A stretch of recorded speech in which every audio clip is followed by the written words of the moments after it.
to you and good evening. Nationwide protests, the abduction of over 46 school children and their school teachers, in which one of them has been killed. So a lot of people have made a lot of suggestions. In fact, it is believed that this is the moment that all hands should be on deck, meaning everyone who has anything should probably bring them out now. It has gotten to a stage where it's obvious, right, that those who were constitutionally empowered to protect us have become so overwhelmed over the years as they are fighting this war in many fronts.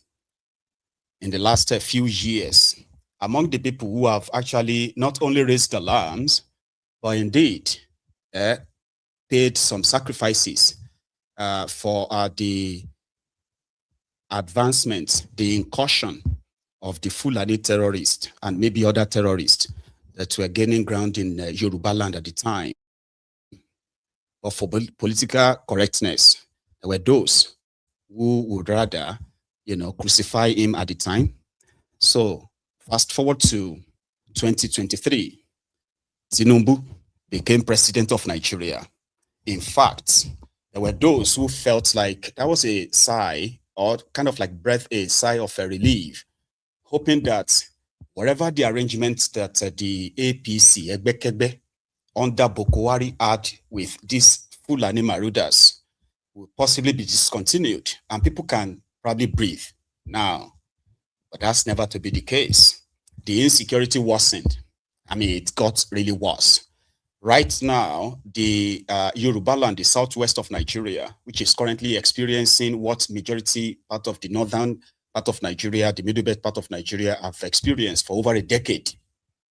Sunday Igboho, who came to the conversation 5 years back, he was very much prominent for going after these Fulani terrorists at the time.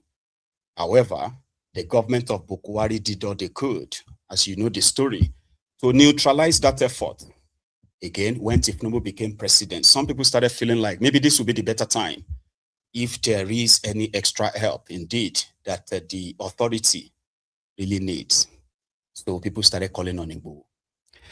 Sadly, or maybe it's a good thing, Igboho returned back to Nigeria in a kind of like a solemn return until he announced his own support for Tinubu's second term. Now this time, people kind of paid attention back to him again.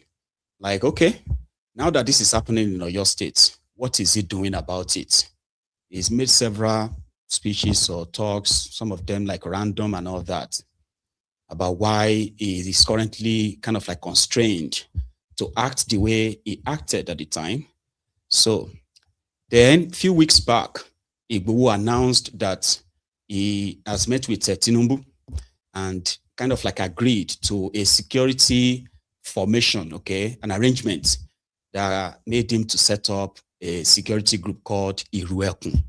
Now, the purpose of the Iruekun is, according to him, to work with any state government in Yoruba land that requires their service. And afterward, 46 school children and their teachers were taken from their schools and their nurseries in Oyo State, which triggers this current conversation and reactions and all that. As much as so many people are, or the Tinubu supporters are trying to absolve him of any blame, kind of pointing fingers at these imaginary people who intentionally or who are kind of behind the current surge in the insecurity, that they wanted to use that to discredit him, make it impossible for him to win his second term. Okay. Did you know those people? If you do know those people, I mean, that would be a great leap for the security agents, save lives, go after them. But nobody has actually mentioned anyone. Yesterday, the Nance president, the guy parading himself as the president of the National Association of Nigerian Students, met with Sunday Igboho and on this same issue of how can they resolve to get these children back. The government says they are doing everything. Tinubu said they are currently on top of the situation. There are different special forces, vigilantes, hunters looking for them. However, it all seems so futile as we speak. So meeting with Sunday Igboho, discussing this same issue, right? Igboho, as quoted in the video I am going to share with you in the next few minutes. He is quoted to have said he is always ready, but nobody has reached out to him. A lesson, according to him, the lesson he learned the last time was because he felt compelled, right, to do what he did at the time. But this time he's been advised that except anybody called him, any government sanctioned it and goes to the public and say, you are invited to come and help us. That was what he said, that he would no longer sort of like voluntarily go anywhere. That's what he repeated with the extra just yabs and all that, you know, just stuffs that are pretty much not fact-backed. So I'm going to share that with you.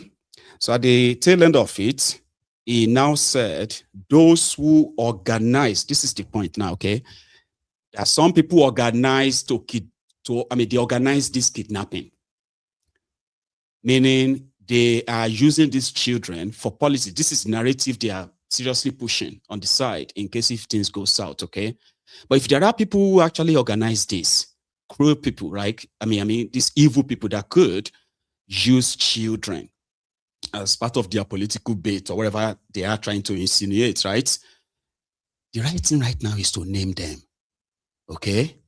But somehow, Igboho says if they do not stop, he would have to name them. However, he has the capacity to rescue these children.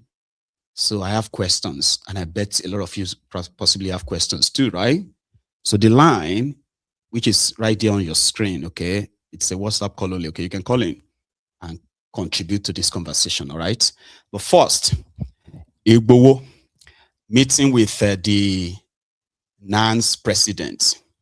And this was in Ibadan yesterday.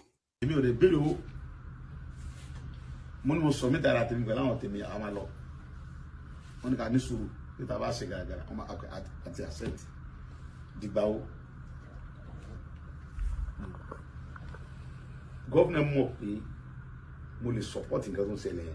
Why at you and see me? Why do I making worry?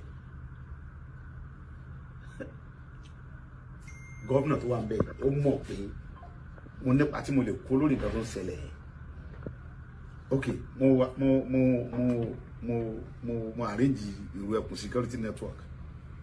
Federal government Bamilai. We must announce Kenya, federal government Bamilai. State government is of any security can come aboard. Big basic or your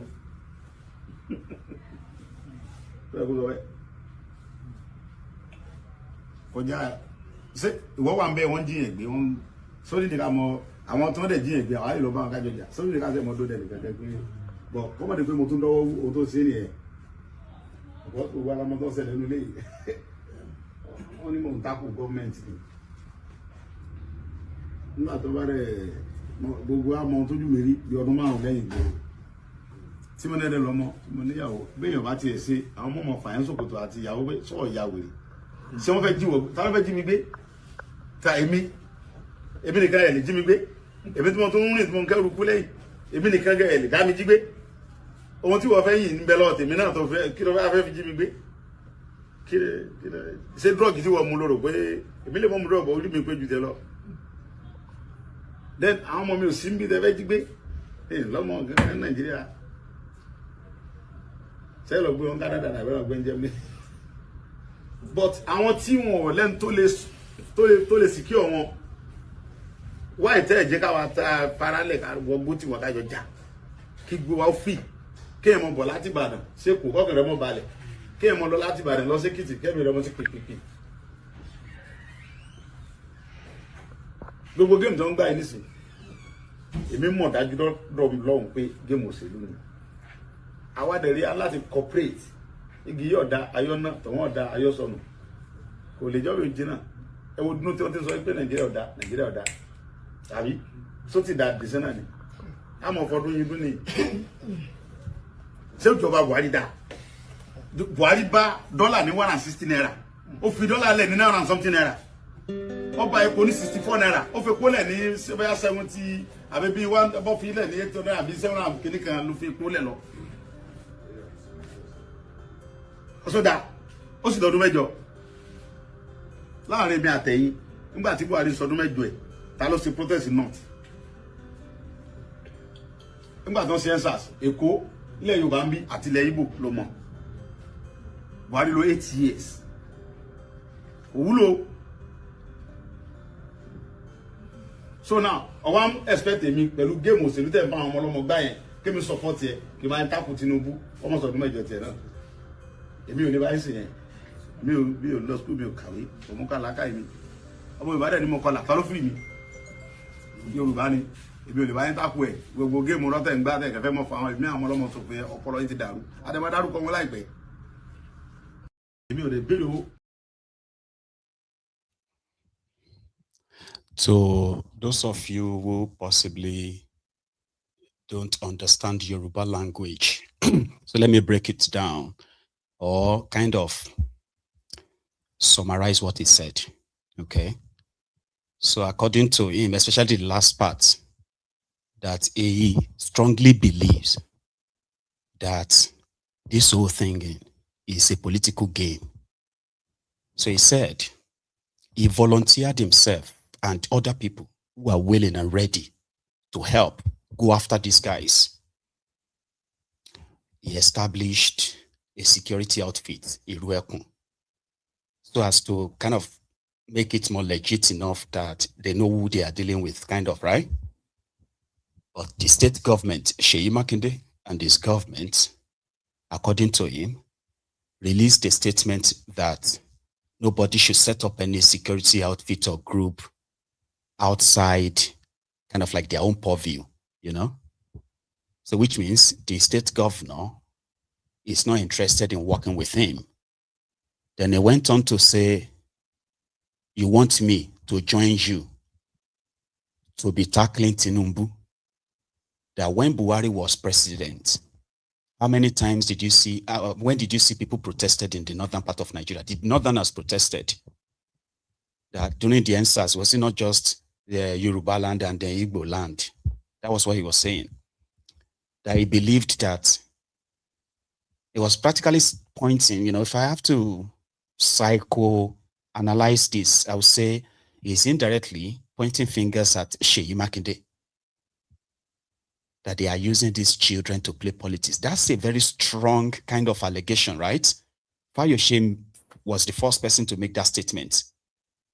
Yes, Fayose was the first to say a kind of belief that the children were taken just to make Tinubu look bad. Now, my own question is this, and I bet this is the question of any sane person, right? If they actually know some people are behind this,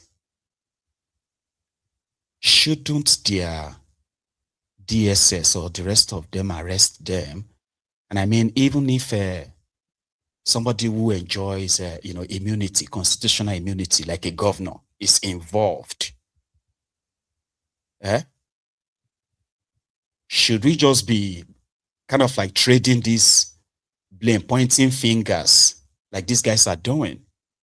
I mean, I understand the part where there may be no real cooperation between the government and the Igboho, and I also understand the restraint that is presently kind of maintaining. I understand that too. If you understand Nigeria, kind of. Yeah, he might have his own sort of like a bias sort of view about the whole thing. But if he makes such allegations like, you want me to join you to be fighting Tinubu, that who was the person that freed him? He was a Yoruba man. So you don't want him to do his own 8 years. Now, those are very strong kind of statements. I know Nigeria is a place where people just say things because there are no consequences. You get what I mean? I mean, people are supposed to be like, it's not just that, like public figures or what have you. They make outlandish, outrageous, inflammatory statements. And it just goes like that. And guess what? There are those who are in their thousands or possibly millions that are going to pick up these narratives and they are going to fly with it.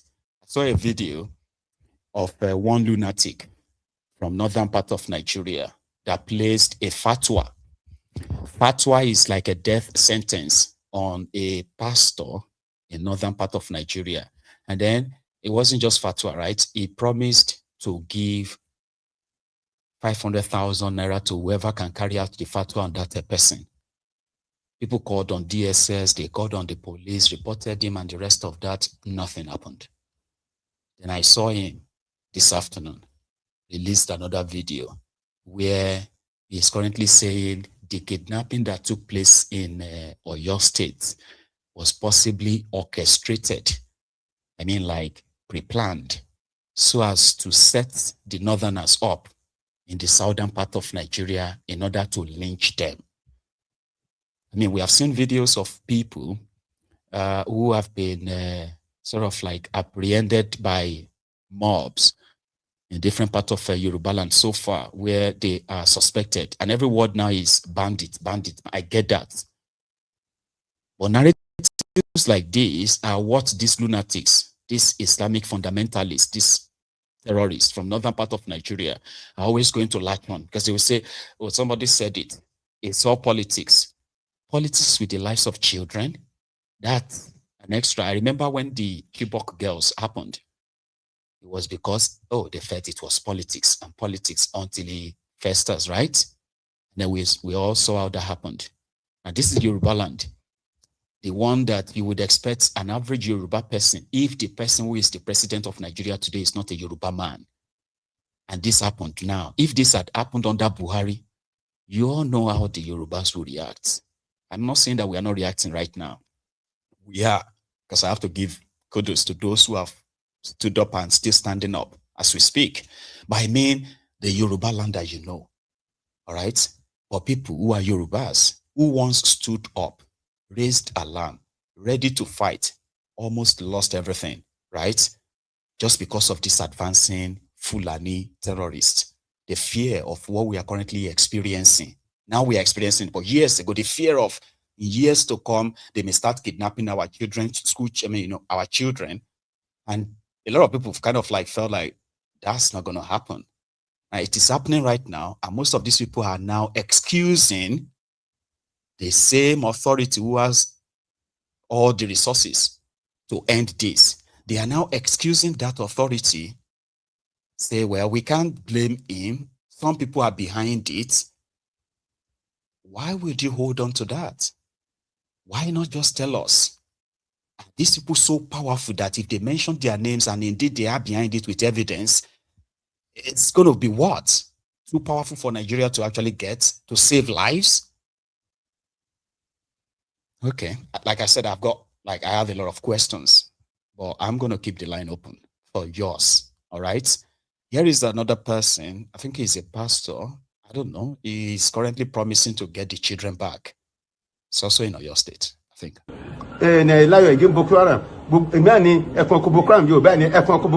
That's my name. Nobody have been chosen on earth today to face Boko Haram. I'm the only person in my community. Then God told me that telling governor at the pay setter, the pay setting state will now lead others. I've been to a Osun state, and I've been waiting. When I told my God, if the man didn't accept me, I went to other commissioners. They said there are nothing they can do. The chief price secretary, I've been to him now. Every time, it's my friend, I've been going to him. He been said there's no thing you can do. I come here every day up to now. I'm not again. So now, the governor, to me to see him and sit down, it's the antidote of flushing these people out to eliminate in the bush camp from Oyo State, in Nigeria. So this is answered. Oyo State the first. Are you going to go to the forest to put the water? I've been to Kogi, Niger, Kwara. But I cannot go extend the market. I've covered the market. They are understanding the market people. I've worked in that market. Can you go and rescue the ones that are there now? This Baba Bugbara Kikema, full of Holy Spirit. I'm a small boy, but this power given to me. Only I. You go and rescue them. I will go there.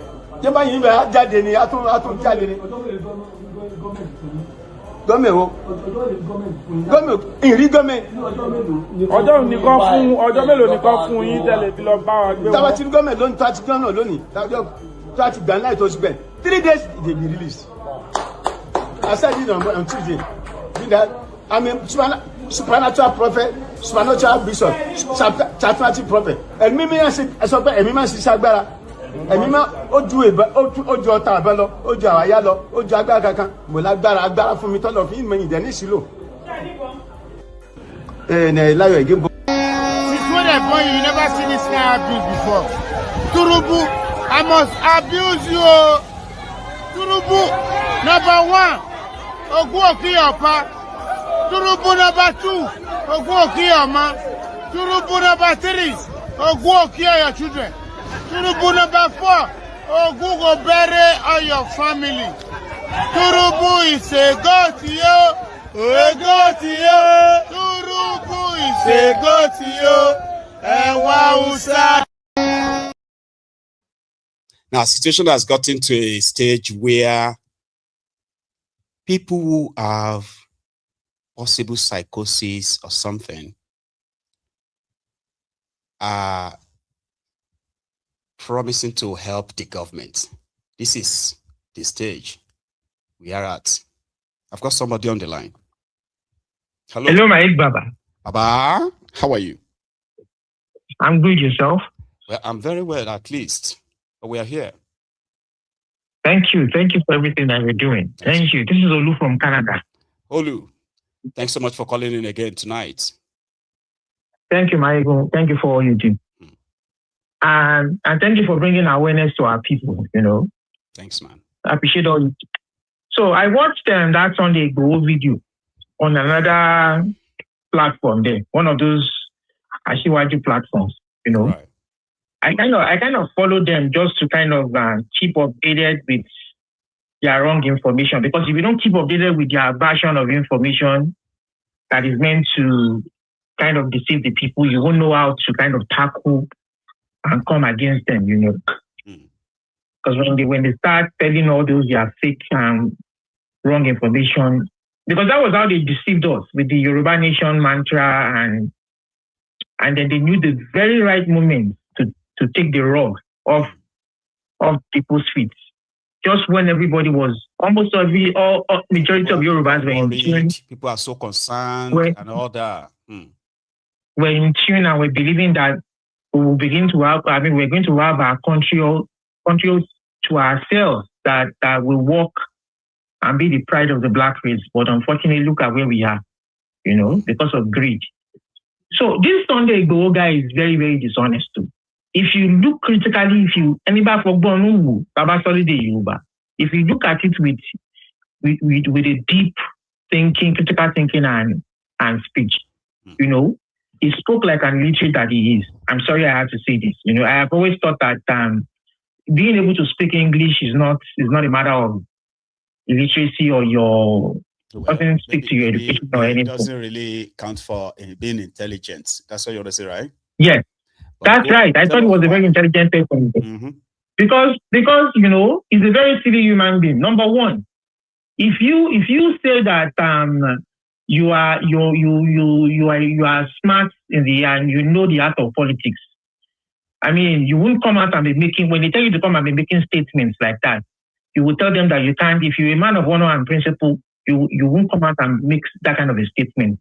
Because number one, you should know that the last bulk of responsibility stops at Tinubu's table. Yes. So if Akende tells you said that Tinubu has given you the go ahead, the federal might authority to go ahead. You understand? If he has backed you with federal might, then you go ahead and free the taxes. Even if Makinde tells you not to do that. But Makinde doesn't control the police now. No. He doesn't control the army. He doesn't control the federal might. If Tinubu could have used the federal might in Rivers, why didn't he back you with that same federal might? You see the lie that is lying. And then too, I don't support Makinde, but it's very clear that you are the one playing politics. And it's unfortunate that can you imagine people died in your house? I haven't even spoken about these people who died in your house. You are not speaking for them. You are talking about somebody giving you your own freedom. The people who died in your house, have you even lobbied to recover their dead body, to give them a proper and befitting burial? Can you imagine? This guy is a complete up and down to the politics. So you are lying because of politics. I don't support Makinde. My own grasp with Makinde is that number one, where I blame him in all this is because that is why when you are governing your people, you have to take things very serious, irrespective of party affiliation. Constitution reigns supreme. Your people's interest reigns supreme. When you set up a Amotekun, how many training have you tried to, in line with the current security situation, have you used that security vote to advance their training, to advance their intelligence gathering, to making sure that when you set them up a couple of years ago, there has been improvement to making sure that now that we are all clamoring for state police, have you been preparing them ahead for that kind of a role that they come to play later on in future? That's a very, that very they will good come to play later on in future. And then they steal the money. That is why I blame him. You take the security votes, you steal the money, and then they begin to plan for the future from today. And then when we go there, we see things, we wonder, wow. We don't plan. You want to amass money, you want to steal money that your generation yet unborn will not finish paying. And then at the end of the day, we'll come back and bite all of us. So, at the end of the day, you try very well, but you haven't absorbed Tinubu from all this because we know what he did with federal might in Rivers. We know what he did with federal might in a few places to use it to his advantage, party's advantage. You understand? Well, you should go and get those kids freed. So Makinde has his own blame. Even local government have their own blame. If you want your local government, not any autonomy. Yeah. So what has the local government been doing to make sure? Local government autonomy or state police, so they are just talks. That's just it. Forest guards, they are just talks. They just felt so like they can just employ people, right? Employ them, put uniforms on them and give them guns. Just like that, to go and fight terrorists. How? That's right. That's right. So I don't even support that Igboho setting up a weapon to come and start helping to free the kids. No. The government should do their job. They collect taxes from people. They collect revenue. Makinde collects security allowance. There's already a statutory body at Amotekun, which they should have achieved to do the job. In the absence of all of that, we are at a stage that in the absence of all of them using the right thing, right? We have gotten the hunters. We have the vigilantes. Yeah, I will these trust. People are not meant to be doing this, but they are. I will trust any well-meaning person at this moment than that Igboho guy. I don't trust him. That would be you, right? He's the one playing. He's the one playing politics right at the moment now. You understand? Because all of them have blame. Tinubu has blame. Makinde has his own blame. Right.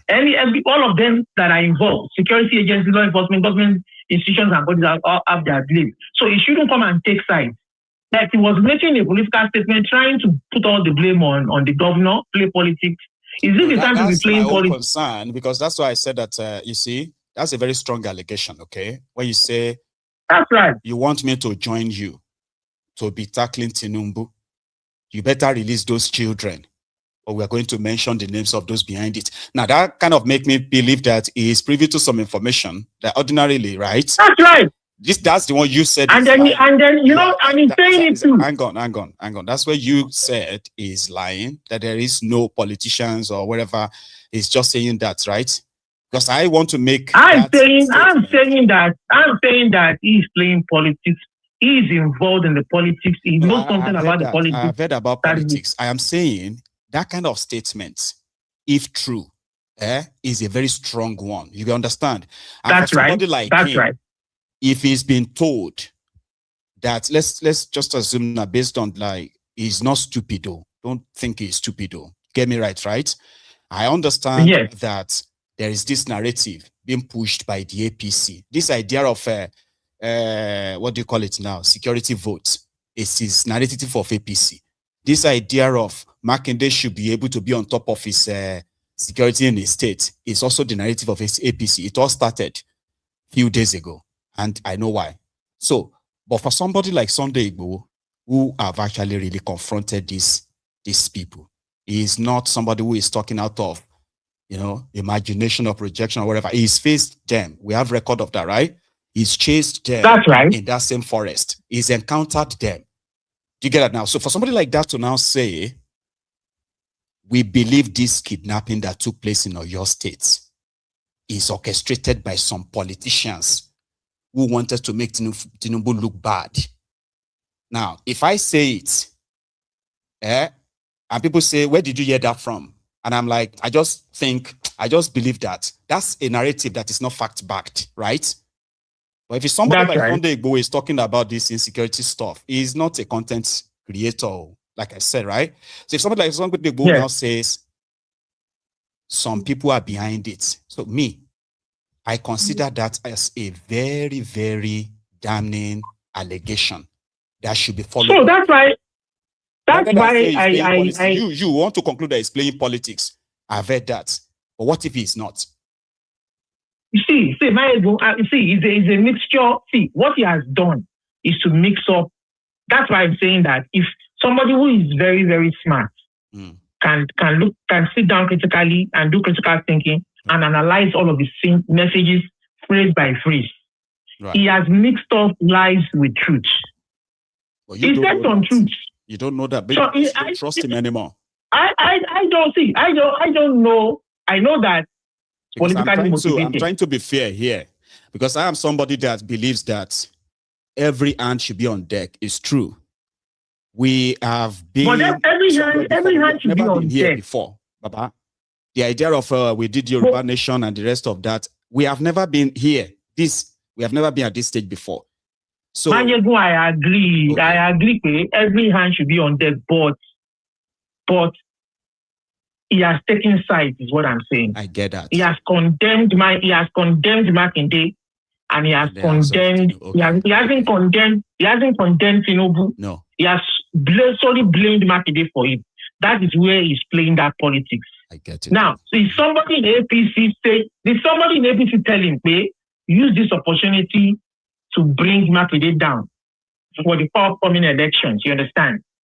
Okay. I don't have any candidates. I don't have any skin in the game, or whatever they say. You don't have any skin in the game. Okay. Ola, it's been an interesting conversation. I want to save us time so that we can speak to other people too. Okay. So okay, Maiyegun. Because as you are having this conversation, people are reacting to what you are saying too, right? So I know. Take a breather. Let's continue. By the way, okay. All right. You have a good evening, Baba. All right, Maiyegun. Thank you, Maiyegun. Sure. So now, people are very much agitated now, meaning every nook and cranny of Yoruba land, for example, is currently feeling this current fear. I don't know what to call it. Maybe like, hysteria, world fear or something, or maybe the same. At a place in Odogbolu local government area this afternoon. I mean, I have been seeing a lot of videos where a lot of people have been apprehended as bandits. I mean, if you look like a northerner, with what is going on right now, every corner, if they are not screaming bandits, that parents are rushing to schools to collect their children because they just heard the rumor that the bandits are coming. People are losing it. And somehow, it just keeps kind of like getting escalated, so to say, like it's so much now. So in Odogbolu, a place called Atiba, it's under Odogbolu local government area. Some young people were apprehended, and of course, they're accused of being suspected bandits. This is a reality now.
This is our reality now.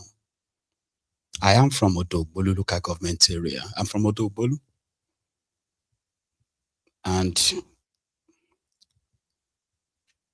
you know, I've got my family and loved ones there too. And I can tell you, I've been receiving reports, strange reports, strange faces and all that. People are, like I said, agitated. The news is almost like everywhere. It's actually everywhere. In a place called Okakoko in Ondo State this afternoon, they too, they had their own episode where it's alleged that some bandits were caught with AK-47. I didn't have the video for that. I have the video of the scene. Okakoko is in Ondo State. The hysteria of Fulani bandits. Bandits this, bandits that. Lots of bandits. Even the more bandits. I'm a people who bandits.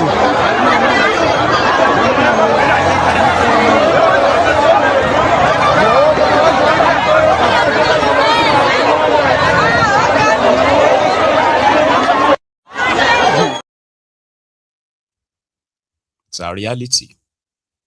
You may be driving on, like traveling, and then you may just start seeing people panicking and drivers turning, braking, stopping, braking, everybody panicking. And once you ask what's going on, bandits ahead.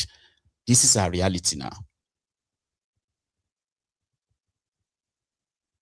Across Yoruba land, and it is spreading. Here is a senator from Kogi State yesterday at their own Senate chamber, talking about their own experience from Kogi State every day. That's Karimi. Give 2 minutes, please. Thank you, Mr. President. My name is Karimi Sunday. I represent the people of Kogi West. I want to thank my brother, Senator Buhari, for bringing this important motion. Mr. President, the issue of kidnapping and banditry is a big problem that is trying to bring down this nation. And when it happens, we tend to blame it on the federal government alone. On Monday, at early hours of Monday morning, this same bandit entered a community in my senatorial district, Ayedon Buno, and they kidnapped about 28 people. In fact, it's a daily occurrence in my state, but we cannot talk much. My point is, the federal government proposed issue of state police and also forestry guard. We have not been able to put that into action in terms of bringing it into law. But the enormous funding going into our state government lately, state governments all over the country, they have to be involved in funding of equipping our security forces and allowing local government to work, because there are so many ungoverned spaces all over the nation. Local government and administration are not allowed to work. If they are working, just like the Chief of Defense Staff told us during the explaining here, that if local government administration are allowed to work, it will reduce ungoverned spaces in this nation. So we must bring about local government to run, and our state governments must be involved by funding, equipping, and security. He has no job.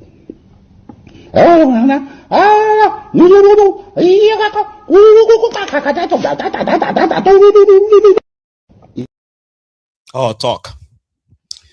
I have a caller. Let me take this. Hello, sir. Hello, can you hear me? Yes, I can hear you. Can you hear me? Yes, I can, but you might need to speak a bit louder. Your voice is a bit faint. All right. Yeah. Can you? Yes, I can. I can now. Yeah. Go on, sir.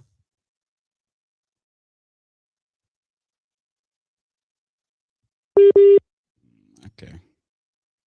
So this caller is calling from the Gambia. And I think the network is... Hello. Oh, can you hear me now, right?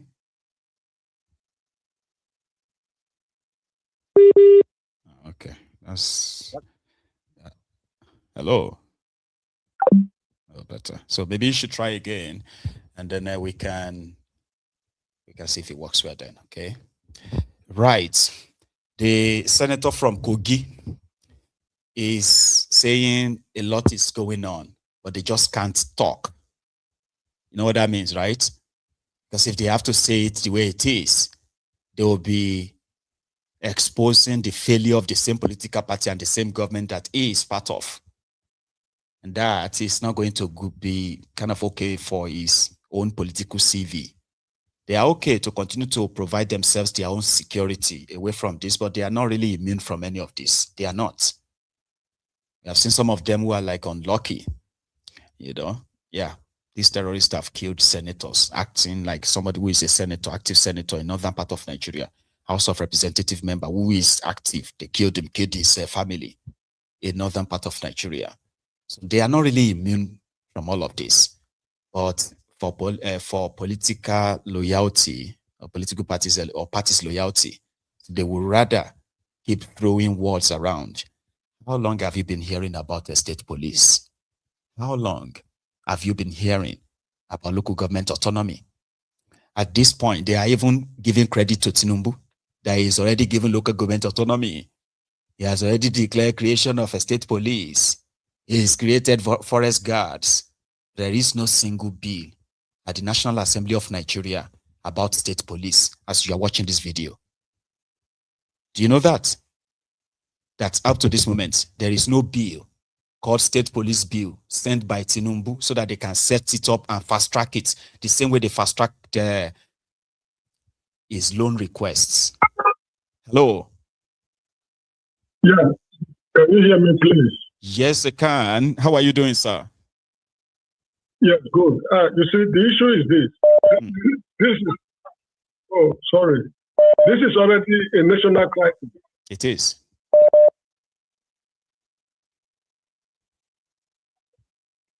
Yeah, you need to keep talking, except if the line is really that bad. And that will make it harder for me to probably take your call, because it keeps kind of like breaking the, the flow of the conversation. Sorry about that. For some reason, his line won't just work.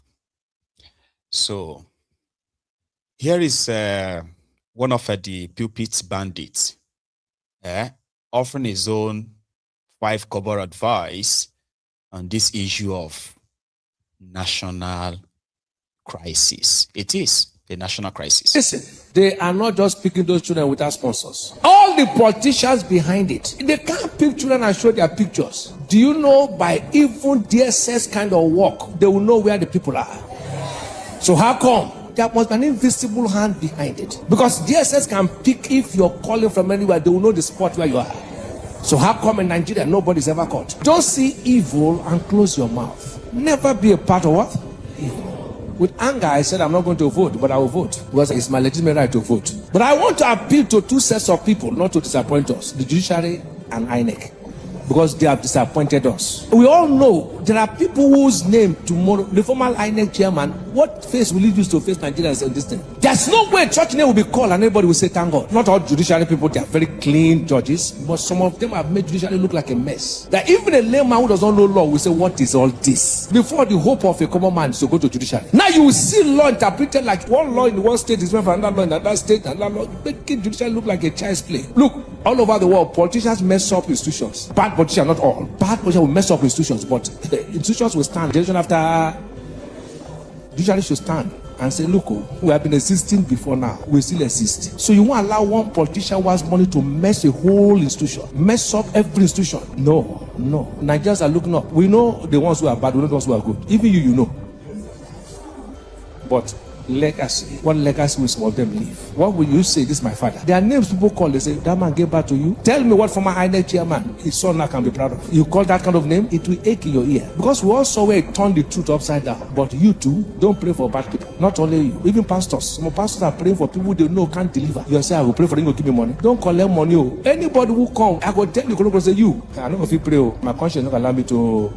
If you like, you go, you know, defeat me. So I won't pray. It's every prayer God answer. But Nigeria will be better.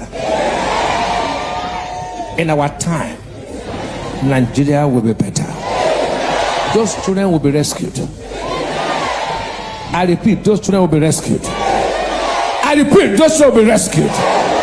In the name of Jesus. In Isaiah 49, 24 to 26, it says, shall the prey be taken from the mighty, or the lawful captive delivered?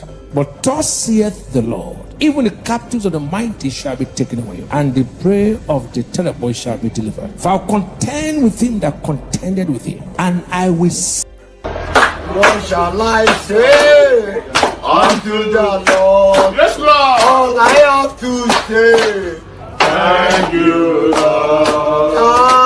thank you, Lord. Thank you,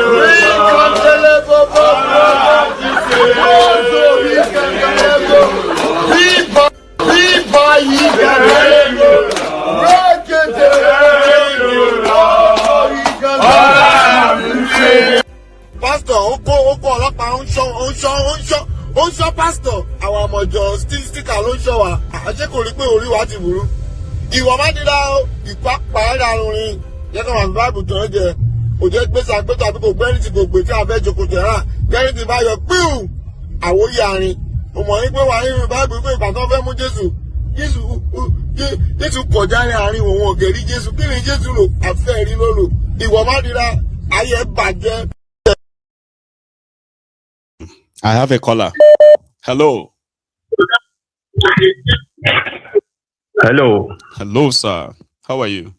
Good evening. I'm very, very fine, sir. I say all the shenanigans they are doing in Nigeria, how long will they continue to be doing it? Baba?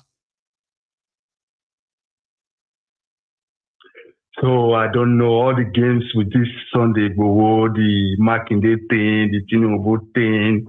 We don't know the meaning of all this, and the people are so stupid to see what is going on. Why? How long?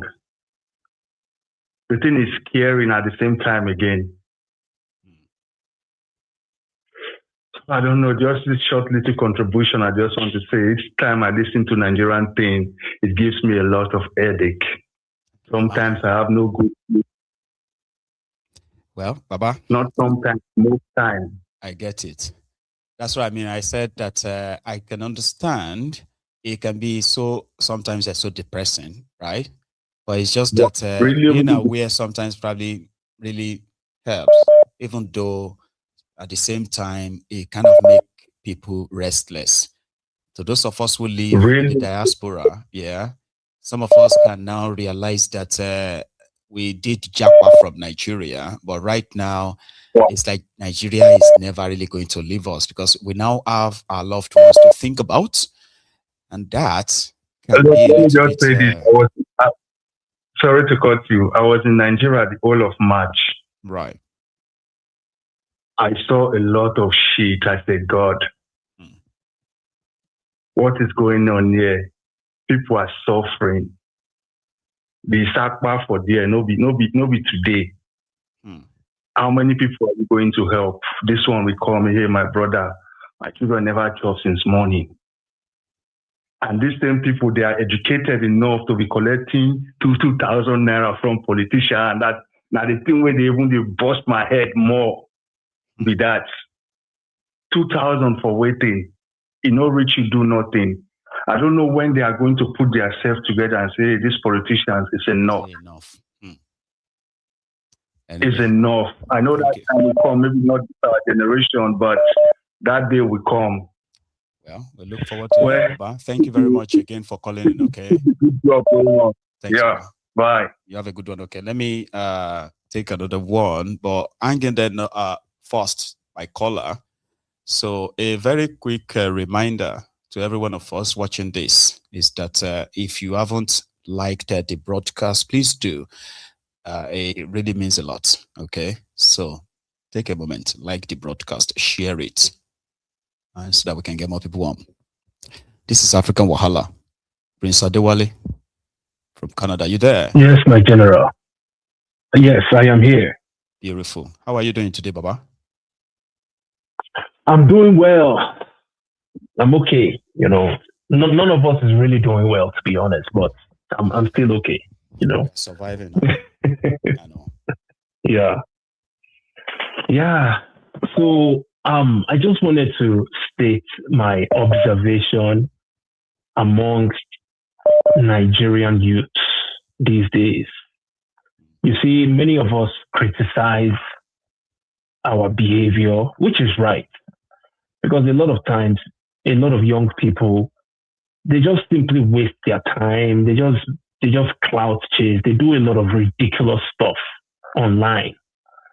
But it's because they are really victims of Nigeria. I mean, Nigeria trains them not to know any better, to be useless to themselves.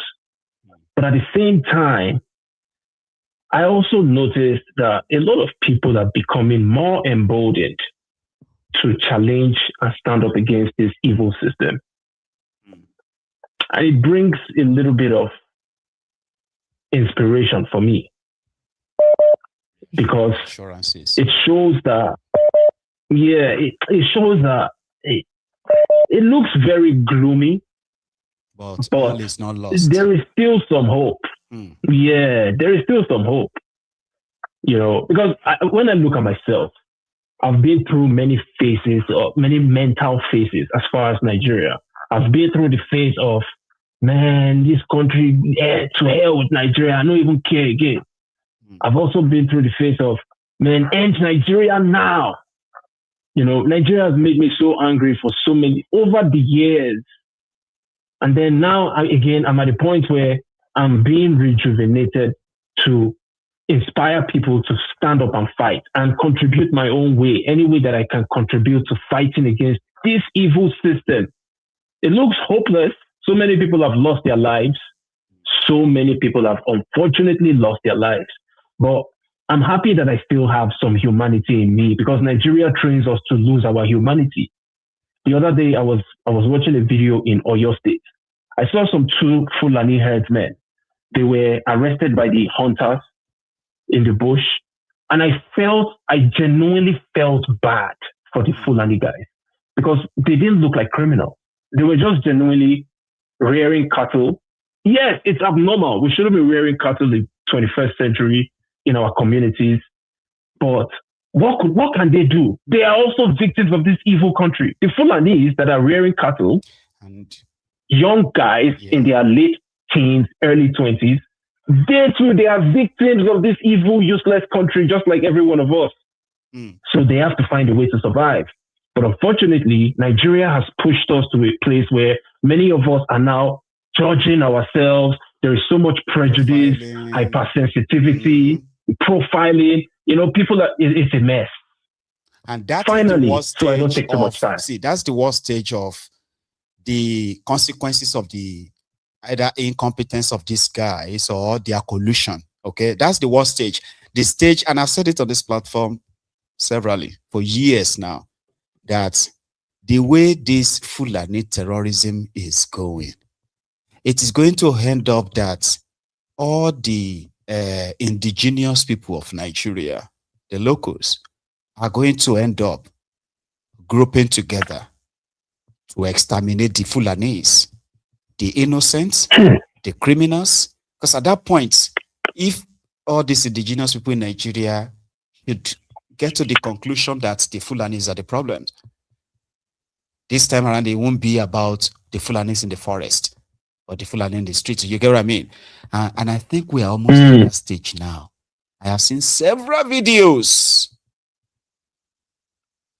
of people that are now called suspected bandits. They found some dangerous weapons on some of them, and the rest of the stories are pure like fabrications and all that. But guess what? The fear is growing.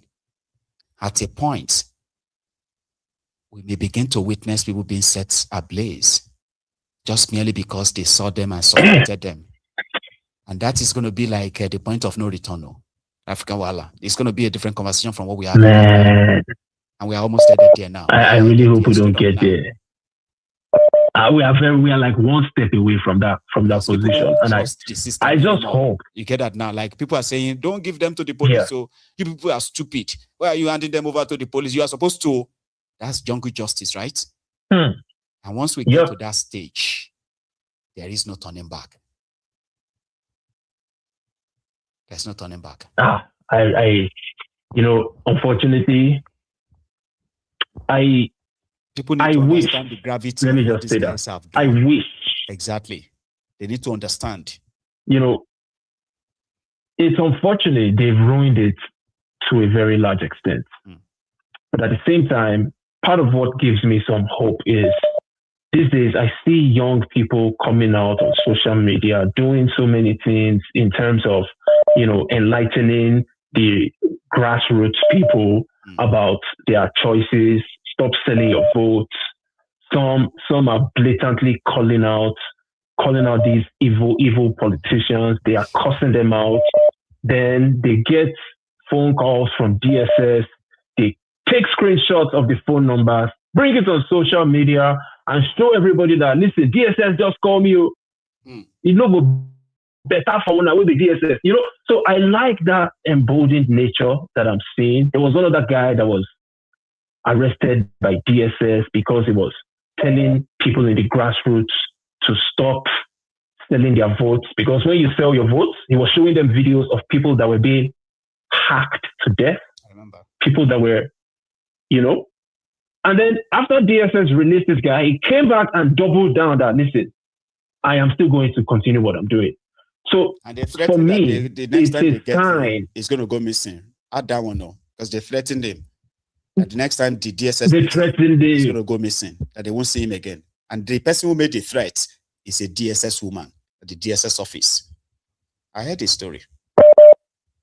And they need, whenever they get threatened that way, they need to come out, put it on social media, let everybody know. Just say it out. At this point, nobody get anything to lose again. All of us, we don't lose everything. Nobody. We are at the bottom of our existence. The only place to go now is up. So if anybody threatens you, put it out there for the whole world to see. They go buy you. And if they buy you, at least we will remain. Or even if now us, they buy self. If people will remain, then go do something about them. So yes, it looks very, very gloomy, but I just feel like there might still be some silver lining in everything that is going on.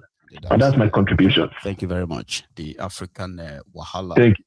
So we have a lot, possibly by all of us, to share when it comes to this recent developments. Today, we have not heard back from those who took the sister of the former Minister of Darkness, Adelabu's sister, and our twin sons, right? So let's see if this connects now, because I want to go to another topic. But I bet you would rather say yours now before later, right? Hello. Hello. Hello. Yes, sir. can you hear me, please? Yes, I can. Can you hear me? Yes, sir. Yes, you made a very valid point not long ago. I want to ask a question. Probably you will be able to answer me. Please. Why is it that since the days of Baitasine uprising till now, no Fulani socio-cultural organization has stood up to condemn what is happening? What happened recently in the West, the Yorubas have taken it upon themselves that never again will it happen. This is why they are all demonstrating all over the place. And they're able to convince others to see things from their point of view. Why is it that up to now, no social cultural organization of Fulani extraction has condemned this action? Since the days of Maitasine in Shagari's time till now. One thing they should realize is this. There are very many different kinds of snakes. Experiences have taught us that not all snakes are poisonous. In fact, majority of them are harmless. But that does not mean that when you see a snake in your house, you start petting it, because not all of them are dangerous. This is the situation the Fulanis are getting into right now. Nobody can take the risk of bringing a Fulani to live in this compound in the modern day Nigeria we are living in. So the Fulani socio-cultural organizations to put their heads together to call their boys to order. They are not the only people who are suffering in the country. In the Niger Delta, there is chronic poverty there in the midst of plenty. They are not disturbing the whole country. They only disorganize themselves there in the Niger Delta to make people know what they are going through. A situation whereby an ethnic group, less than 10 million out of 250 million, is terrorizing the whole country. In my opinion, they are not being fair at all. To crown it all, they came to the country, let me say, their colonial adventure was during the Sokoto Jihad of 1805, which is very recent. They met people in the country. We've been organizing ourselves. They should call themselves to order. Then lastly, from the look of things, let me use the words of Winston Churchill.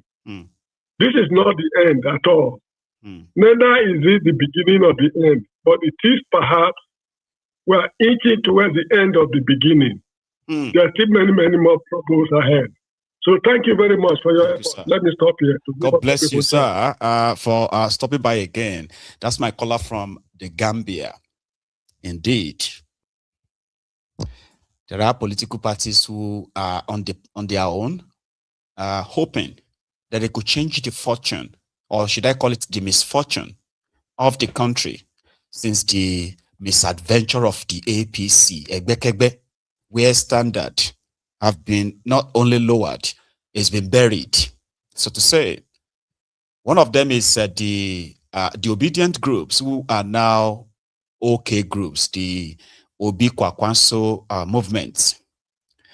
Now, we have seen that of the APC, Egbekegbe's primary elections, which produced a fake 10.99, nearly 11 million votes for Tinubu as the winner of their own primary election. We have seen that of the ADC, where Atiku, currently battling with the explosion that happened after their own primary elections, which some members of that same party were accusing, or are still accusing, Atiku of manipulating the process in his own favor, which sort of like kept the momentum on how they are going to pursue Tinubu out of power in 2027. How they are going to do it, we are not clear. Then we have the NDC, Peter Obi, Seriake Dixon, Kwakwansop, and the rest of them who have now kind of like built up a new political party that is barely 3 months old, like officially, okay? But they have their own crisis too. They conducted their own primary elections with this great turnout that I kind of shared with us here. To remember, it was all right that we were expecting a final kind of like figure, something we practically could compare with what these other guys have already presented. Up to this moment, it's been over a week. There is no official figure of all of the primary elections conducted. I mean, not that of the State House of Assembly, governorship, or even that of the presidency, the one that Peter Obi is the winner. They have no figure. So people began to kind of question that. I mean, their own members. There are allegations of people being told after they won the primaries, right? Expecting the party to announce the result, the winners and the losers, and the rest of them will know themselves. So a lot of them started claiming or laying claim to these tickets, creating this kind of like friction and the rest. There were allegations too. The allegations that the NDC of Seriake Dixon would not like to make the same mistake the Labour Party made, and which was that they wouldn't want just every Tom, Dick, and Harry to pick up their tickets, those who practically have no resources to fund their own elections, only waiting on the Peter Obi's wave. So this time they do not want to just go into the elections, and Peter Obi will be the centerpiece of it, and some random guys who practically like be declared as well, who end up leaving the party.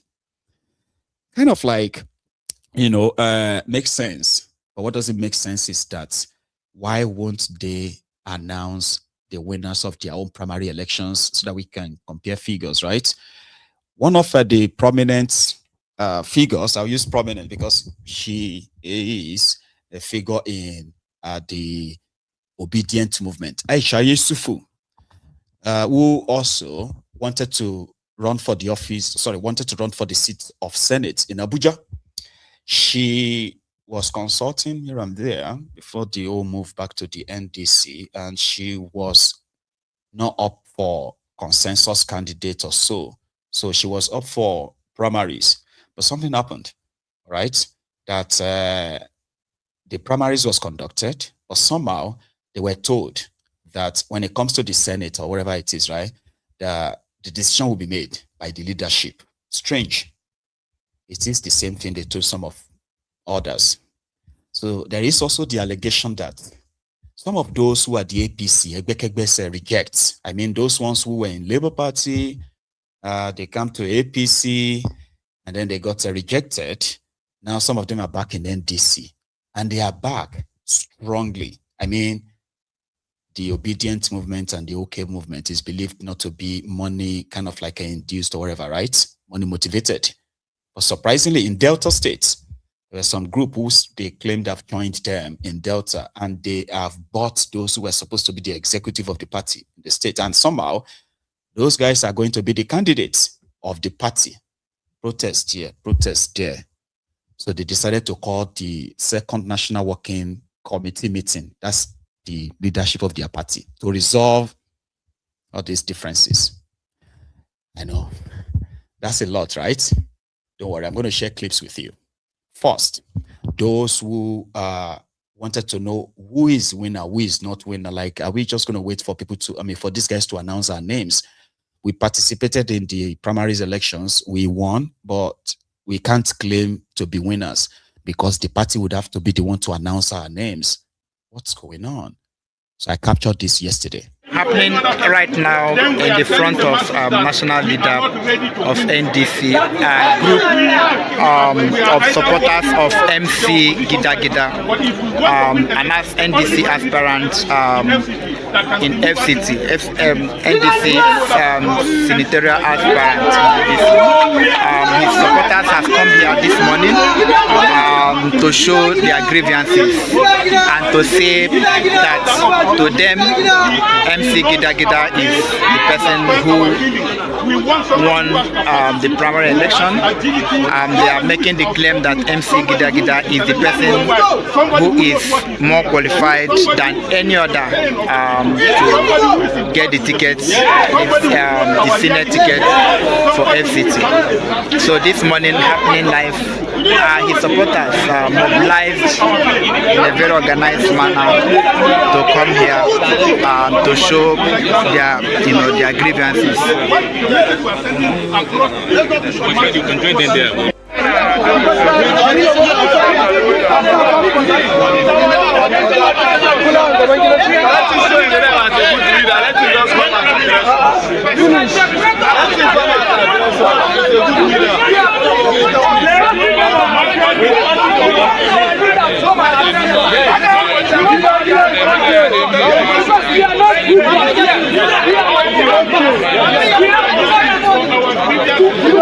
You see, the winning party. He is the only person that can deliver in FCG. As long as FCG is inside, he is the purpose of FCG, he is the Peter of FCG. And we are ready. The NDC of Jakarta are yes, they are going to be the primaries to 28 and 29. We all waited and they shifted the primaries to 29. We all waited, we all have our online voters card, online registration card as a member. We are waiting, fully waiting, and we don't know what is happening. And that's why we are here to hear from our national leader. We believe in Saraki Disti. He's a good leader, he's a national leader, and we trust him, we believe him. And that's why we are here to say that yes, only person can deliver FCT. Thank you very much. And God bless each and every FCT!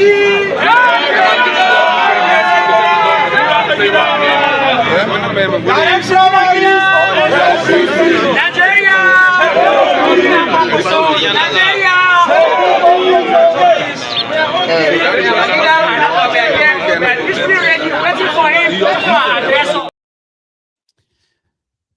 So now let me explain something to you. According to information out there, right? When Peter Obi and the Obedient joined Labour Party, okay? Peter Obi did not interfere in what Abure and the rest of them were doing. But here is something. Abure said none of the decision he was making when the Obedient was still with them then, right? None of the decision he made was made behind Obi, meaning those who got their tickets and those who didn't get, there was no any sort of like influence. But the APC, Egbekegbe, the Ronukus, the Ronu Nazis, the Ronu bandits have created this narrative, which according to what we are all seeing, will fit into such narrative is that, number one, NDC doesn't have national headquarters. Everything starts and ends inside Seriake Dixon's house. That is their national secretariat. In defense of that, the Obedient said they like it. Because it simply means if you want to become compromised as the party executives who will go behind the scene to sabotage the party, then you would have a Seriake Dixon to deal with. His hand is on everything. Something they are now kind of like jokingly calling him Supreme Leader of NDC. While some of these Ronokus are also saying Dixon has caged Obi because Obi couldn't influence the decision of this party on who will become candidates or not candidates. Sort of. I mean, doesn't make sense, does it? So a guy who left Labour Party when this Peter Obi wave happened in 2023, he gained from it, then left. Then they disappointed him. So then he came back to come and join them in NDC. And he is angry somehow that he didn't win. Oh, hang on. He said he won the primary, but somebody else is being kind of like named. So he was protesting too with his own group to Seriake Dixon's house in Abuja yesterday.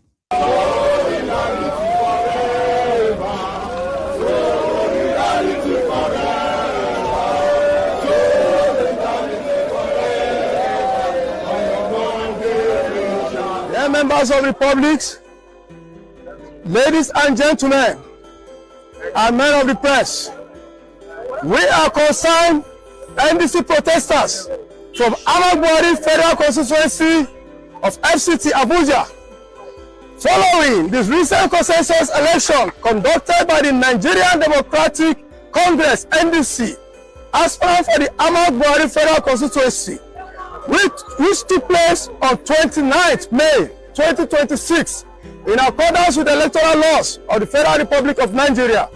We wish to state as follows. 1. Honorable Joshua Chinedu Obika emerged as the duly elected consensus candidate for the constituency.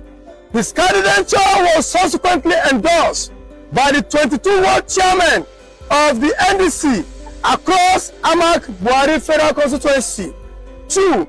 In light of this, we call upon the leadership of the NDC to act in the best interest of the peace, unity, and the party's vast membership. It is further important to note that Honorable Chinedu Obika won in all 22 wards during the primary election, and we possess video evidence of the entire process across the constituency. Honorable Obika remains the only candidate with the strong grassroots influence, structure, and popular support necessary to secure victory for the party in the Federal Capital Territory. We therefore urge the NDC leadership not to replace Honorable Chinedu Obika, the rightful winner of the consensus election, with any individual who did not participate in either the primary or consensus election, lacks any visible structure on the ground, and remains unknown to the party. Membership at the grassroots level.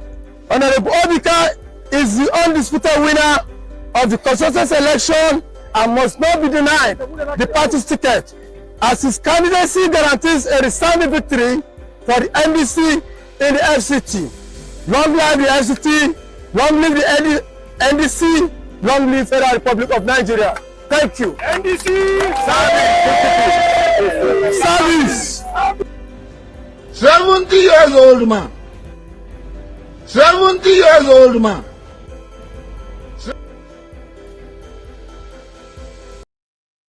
Okay. So they protested. Even Aisha Yesufu also protested simply because they muddled up the process of how the primary would, be conducted. Consensus election. Which one is consensus election? So that guy was claiming that it was the consensus candidates, okay, the one that can actually win election for them. Forget about my past. Forget the fact that I jumped ship and APC rejected me. But I am the one who have the structure, and I'm the one who is the consensus. Who made you consensus? This is the problem. You conducted the party primaries, right? People ran against themselves. The primaries election was counted, and the numbers, the figure is being kept by who? So Aisha pulled out of the, well, I think she said she didn't pull out. She didn't pull out. So in this scene yesterday at, I believe, Seriake Dixon's house, where they had the meeting of some of these aggrieved aspirants. This was Aisha Yesufu last night. National Secretary. If the National Secretary did not have what it took to go to every local government, then he shouldn't have put out a statement to the world that he was going to do that. If we do something, we must stand by our word. It is official, it is outside, it is on our official channels. And so therefore, Aisha Yesufu will not provide venue for anybody. And we support provide the venue. You said level play. I'm not even asking for a level playing ground. I'm asking for a ground. I was told by BJP that I came in late into this party. Who does that? I've endured a lot in the last how many days? My name has been dragged all over. At the end of all of that, allow to speak. Allow to speak. Allow to speak now. Allow to speak. Allow to speak. Allow to speak. Allow to speak. What's it become one? Make them allow to speak. Allow her to speak. And this party is not about who wins. They follow a process that is transparent so that when you see somebody who wins, you look at it and say, you the baddest of the person. Right. I said, I'm ready if I lost and I lost honorable fairly. I'm ready to go. You can say I lost. What did this do? I have a presidential candidate that I'm there for. I haven't said anything. You know how you took. I haven't said anything. With all the way my name has been dragged, I kept quiet. People have been calling me and said, no, don't react. You know why? I have a bigger goal. I have a presidential candidate. I have a principal. We need to take over. National Secretary. That now, so right there, they said Aisha became kind of like a furious, where she was being treated like somebody who is inferior to others, sort of. And then she's upset as well that Peter Obi didn't speak for her. You know, something the others defended and said, what would you want him to really say? That he should write the names of all of you and say, I want them to be candidates. Would that not be against what some of you believe that Peter Obi stands for, right? Anyway, this is the conversation I've followed out there, by the way, okay? So today, the party decided to call what they call the National Working Committee, the second of its kind, within a month. And the reason is to settle all these aggrieved members, aspirants. My own question is, where is the result of the primary elections? I mean, are you not somehow like curious that after all of that exercise, some people within the party just felt like they won't announce the results, but they will have a way to settle it and all that? I mean, Seriake Dixon addressing his party members at the party secretariat, which happened to be his house, of course. Yeah. So I mentioned our chairman, who are leading the charge in Incase plus FCT.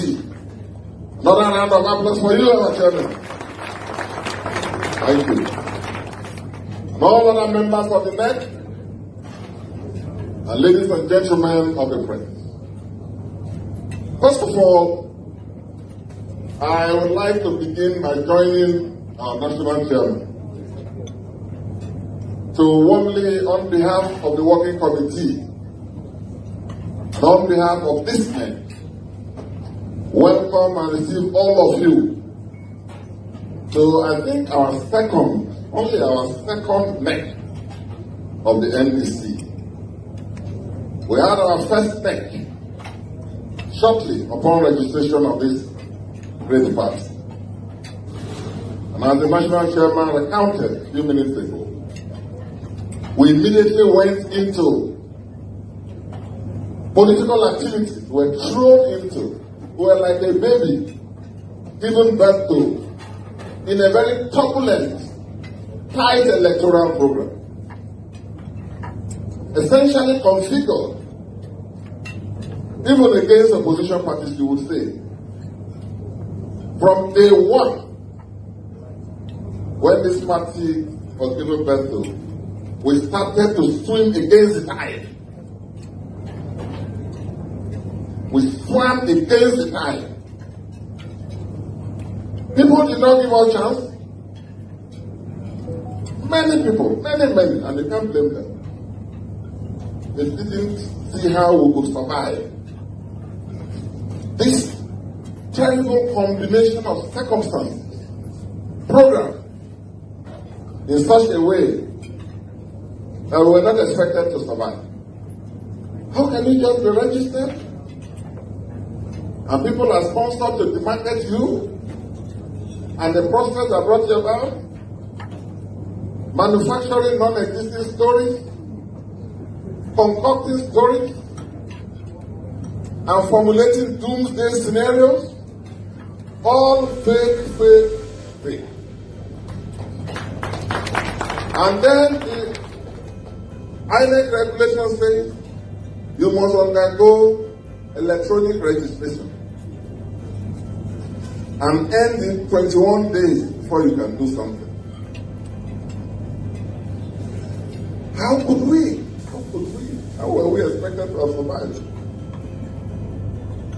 And then, after that electronic registration, we have to go through party congresses, even to qualify for primary. And thereafter, we have to do congresses up to national convention to elect our office. And then went back again to prepare for primary. Not delegate primary. Say direct primaries or constituency. Something that parties that have existed are finding it difficult to do. And so, at this second neck, all of us, the leadership to all our membership across the length and breadth of our country, we have every reason to thank God and to congratulate ourselves. Congratulations to you all. For defying the odds, for confounding those who doubted, and for proving our mentor. Proved our mentor. And at this occasion also, it's appropriate to thank, after thanking God, which we must do every day, we must thank all Nigerians for the overwhelming belief and confidence and trust in the vision of this party. So a round of applause to all Nigerians. And please, as you get back to your respective states after this deliberations we shall have, extend my sincere appreciation and that of the entire leadership of our party to everyone in your states for their support, for their prayers, for their confidence and their trust in the vision and in the leadership of our party. Nigerians have shown that they themselves are ready to be part of the change we want to bring about in this country. And that showed itself in the primaries that took place. When you go through the pictures and the video recordings, and you see the large crowds assembled in the north, in the south, everywhere in Nigeria, in all states, you should ask yourself, how can anyone think of defeating this party? How? And we have just started. The best in us is yet still to come. And so again, I am going to let you probably make your own opinion or whatever view about that known in the comment section, okay? But remember, if you haven't liked the broadcast, this is a reminder, all right? Like it, okay? Just leave the comment section, leave the comment for a minute, and then you see that thumb up under the video, just tap it. That's you. Then go back to the comments. Now, this is what went down in the NDC. He was talking about the primaries and how much he believes that Nigerians can't wait to have them. Or people are questioning the due process and the rest of that. I am going to pick a call before I am going to share what Obi told the gathering. But first, let's Seriake Dixon completes his own sermon. Elections are still months away, and we have not even started campaigns. So I want to thank you all, congratulate you all, commend you all.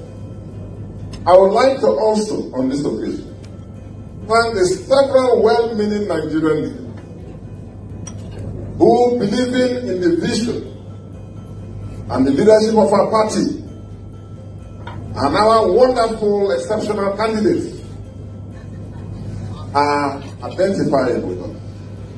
A number of them are here. I would like to use my brother from Delta, distinguished Nigerian statesman, former Senate Deputy President, and our presiding officer in the 9th Senate,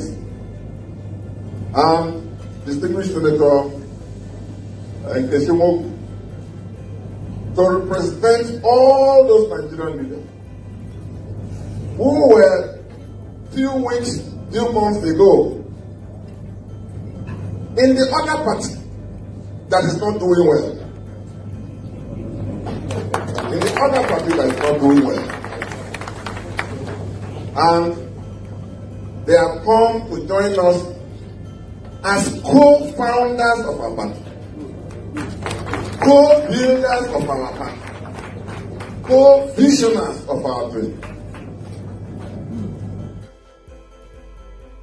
Let us save ourselves some time. So that was Dixon, okay, reassuring them that all the issue of their candidacy will be sorted in due time, and if you are unable to, if you didn't make it, you shouldn't probably lose, your touch, and then it will be addressed them too.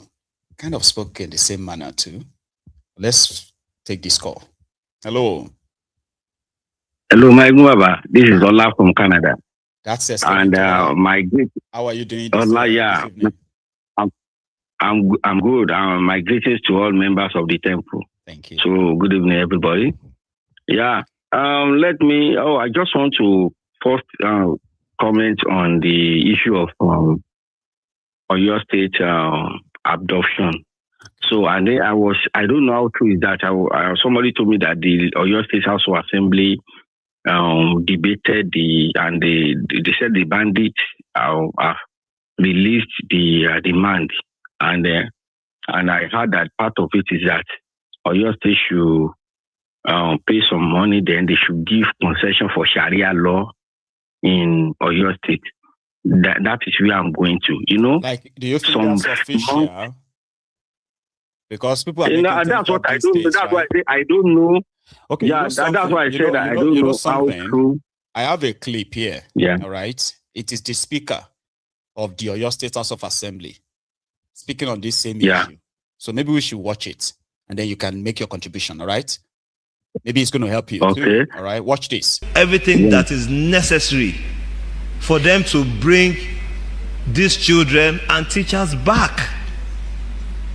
If it was up to you, would you negotiate with terrorists? If terrorists ask for weapons, they ask for money, they ask for concession on future laws of this land as part of their ransom, if you are the governor, would you accept those ransom? Would you accept for those people to be integrated into that community? We don't know the details. So please, let's be sensitive and calm. You do not know the details. The more you negotiate with these people, the more you are going to embolden them. So please, a motion has been moved and duly seconded. Those in favor of the resolution within the motion, say aye. Aye. Those against, say nay. The ayes have it.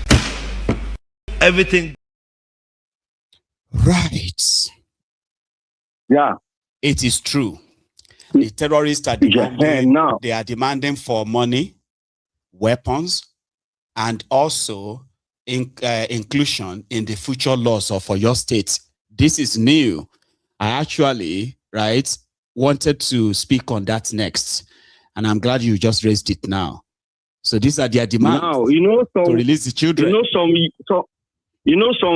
few months ago, or maybe last year, some miscreants gathered themselves in Oyo State that they wanted to introduce Sharia law in Oyo State, and then that generated some. I remember something like that. Now, this you can see, you can link their meeting that time, the agitation for Sharia law in Oyo State, to what is happening now.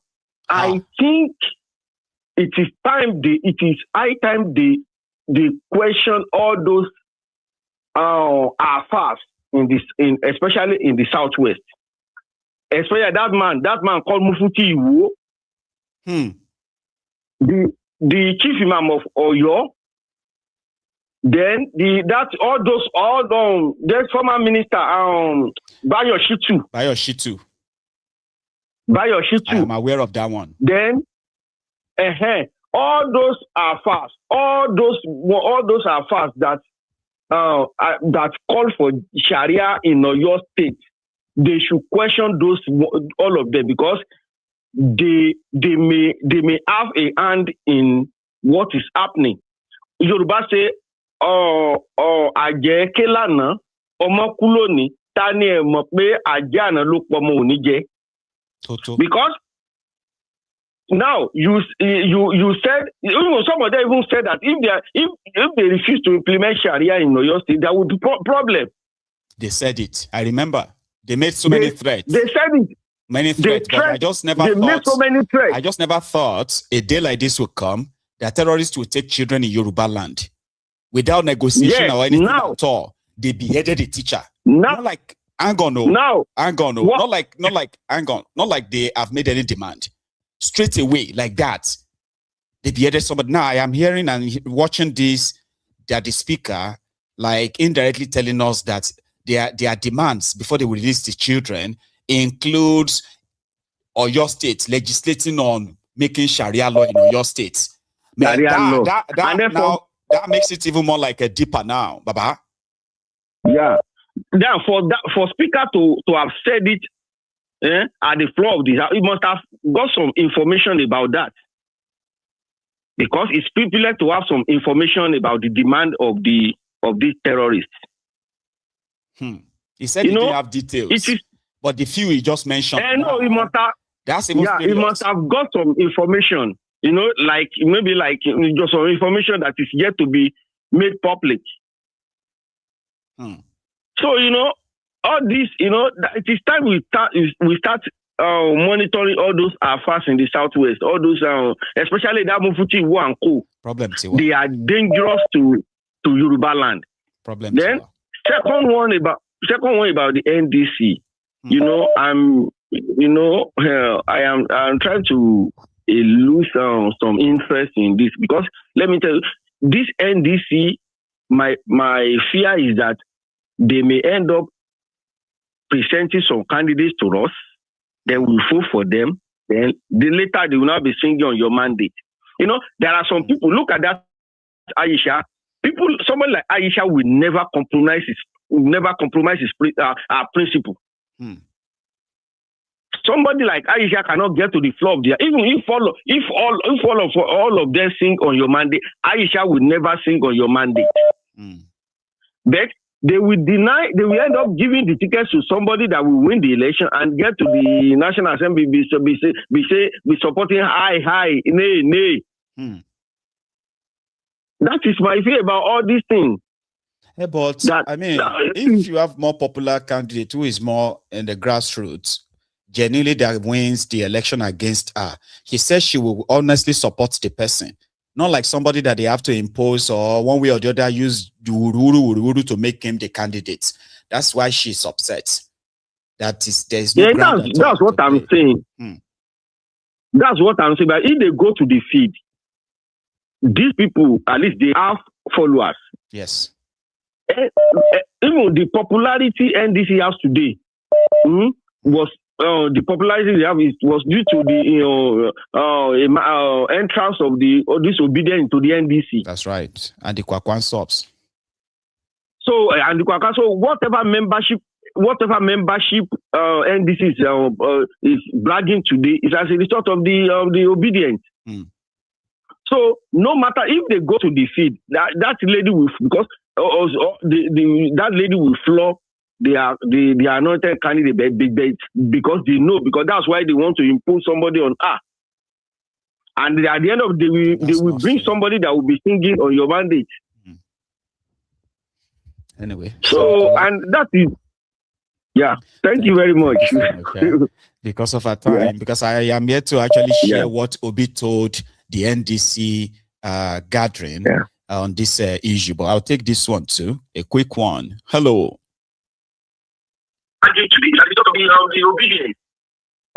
Hello, can you hear me? Yes, I can hear you, Mr. Maiyegun. Good evening, Baba. How are you?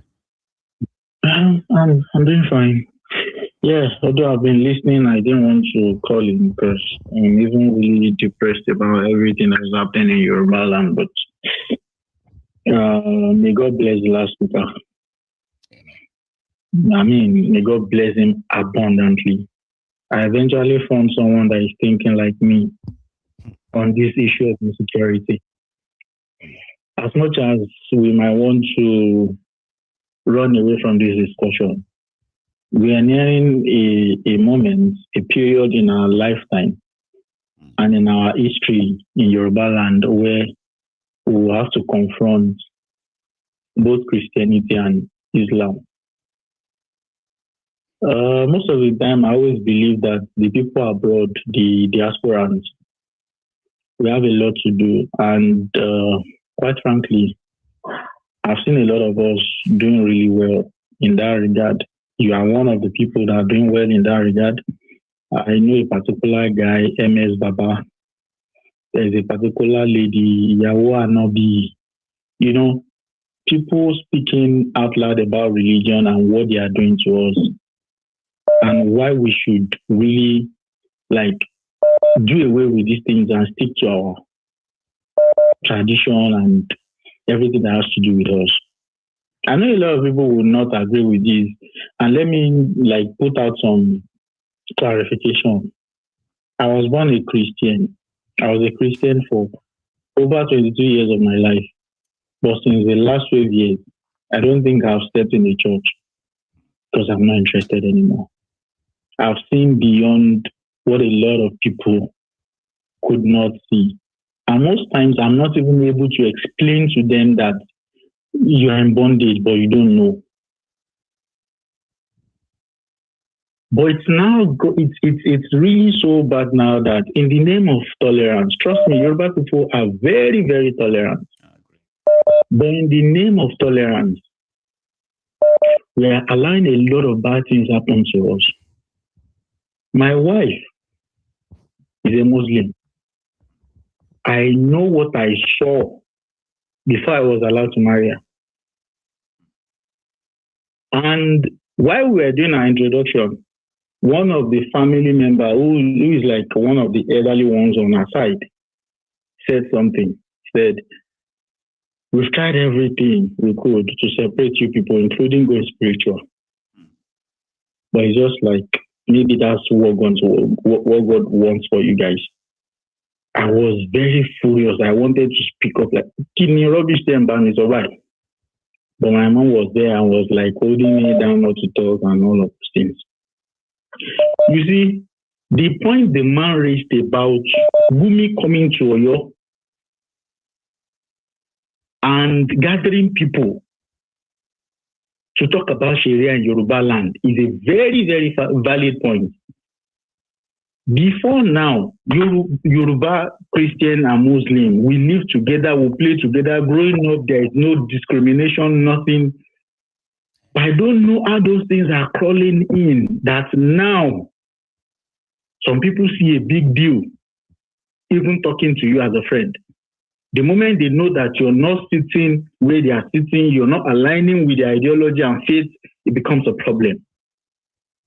And what more can we describe as radicalism and fundamentalism, if not that? And it is funny that majority of the people we are praising in Yoruba land belong in this league and class of idiots that went to that meeting. Oriyomi and Zach was there. This Bayoshitu was there.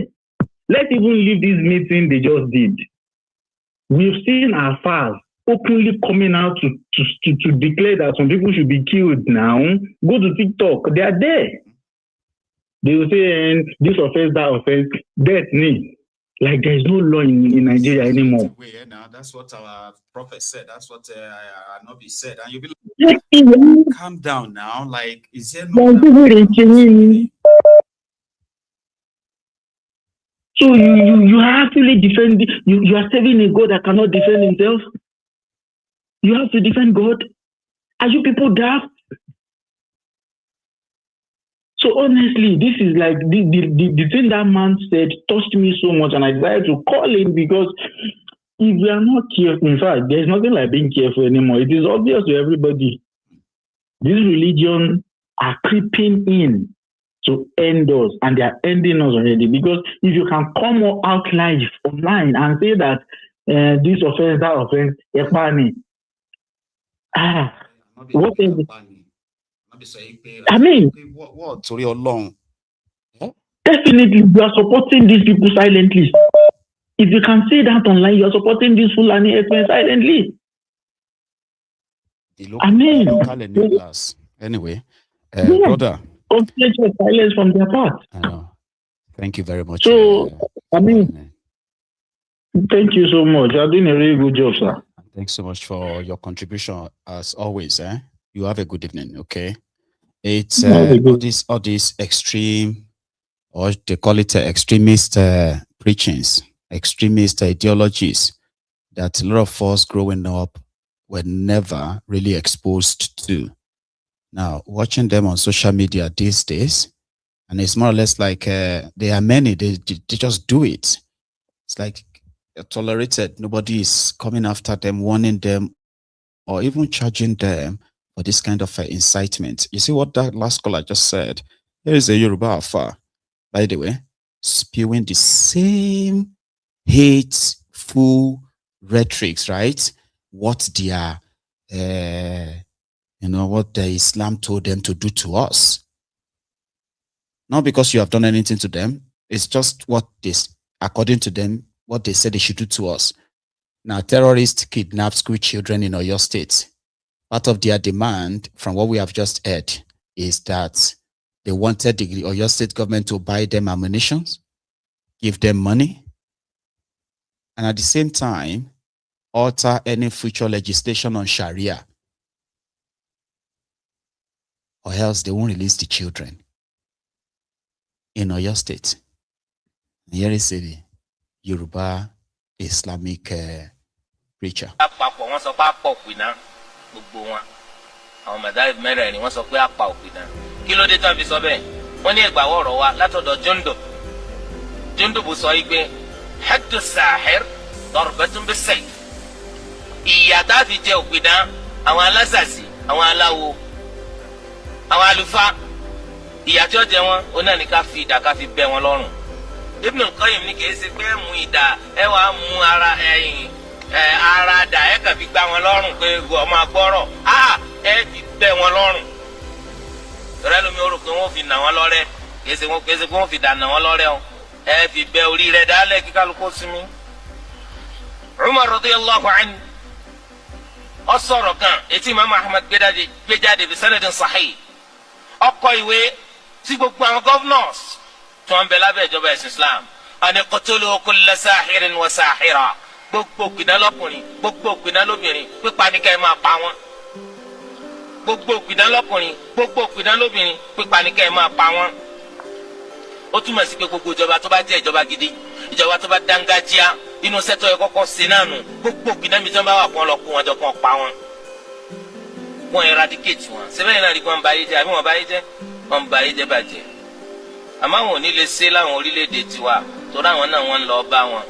Ẹ ró mi bàbá mo fẹ́ kẹ́ ẹ ró mi tí wọ́n bá yìn mí bá kọ́ máa ràn mí bàbá ẹ ró mi ẹ ràn mí lọ káwọn ọ̀tọ́ má rí mi gbèsè. ẹni òfò ni ẹ ṣòfò láyé ẹ tún ṣe lálìkìyàmà ẹ̀yin rádaràda wọ̀nyí. ẹni òfò ni ẹ ṣòfò láyé ẹ tún ṣe lálìkìyàmà ẹ̀yin rádaràda wọ̀nyí. ẹni òfò. He's saying that if you are a traditionalist, a magician, like you are a traditionalist or a far worshipper or what have you, what this Adit told them to do was a letter sent to all the governors under the Islamic law that wherever they find them, they were not supposed to warn them, no warning. They were supposed to behead them and kill all of them and wipe them out. These are the guys who are pushing for Sharia. So you as a Muslim, that feels offended when those you considered as not understanding Islam, who have become Islamophobic, right? When you see them talk and you think they are just ignorant. No. You are the moderate Muslim, all right? That before you can call anybody ignorant, you shouldn't pretend that this kind of people are not existing. People who are preaching like this. Some of them that we expect a lot of you to actually condemn them. I mean, openly condemn them. But a lot of you are moderate Muslims. You can't condemn them. Like even in your gathering, you can't be in that midst in the gathering where that man is spewing that nonsense. All right, as a Muslim, and stand up and confront him and say, "You are doing nonsense. This is absolute rubbish." Because you are a moderate Muslims, you will just be like, "I don't agree with him." But those people exist. There are those who believe them. They are grooming people in Yoruba land with that mentality. So when people react the way they usually react, and you think they are just ignorant, it is you that is pretending, because they are reacting to people like this. Because these ones are the ones who carry out everything they say they want to do at every given opportunity. They are not the types that just talk. What he is saying, he strongly believes in it. If they have control anywhere that they can get away with this, he will sanction it. They will carry out that kind of execution in the name of Allah. You know it. I know it. Everybody knows it. They exist. So the right thing for all of us is to actually condemn this, not condemn people reacting to people like this. We're meant to condemn this and then understand why people are, because these are those who threaten people and they carried it out. They've seen people beheaded. Or your state deputy speaker, the video I played earlier, I'm going to play it again. Everything that is necessary for them to bring these children and teachers back. If it was up to you, would you negotiate with terrorists? If terrorists ask for weapons, they ask for money, they ask for concession on future laws of this land as part of their ransom, if you are the governor, would you accept those ransom? Would you accept for those people to be integrated into that community?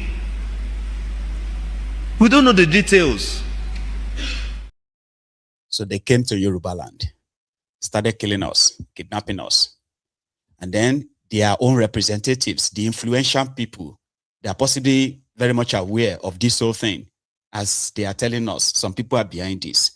They are then lobbying the government behind the scene to integrate them into Yoruba land.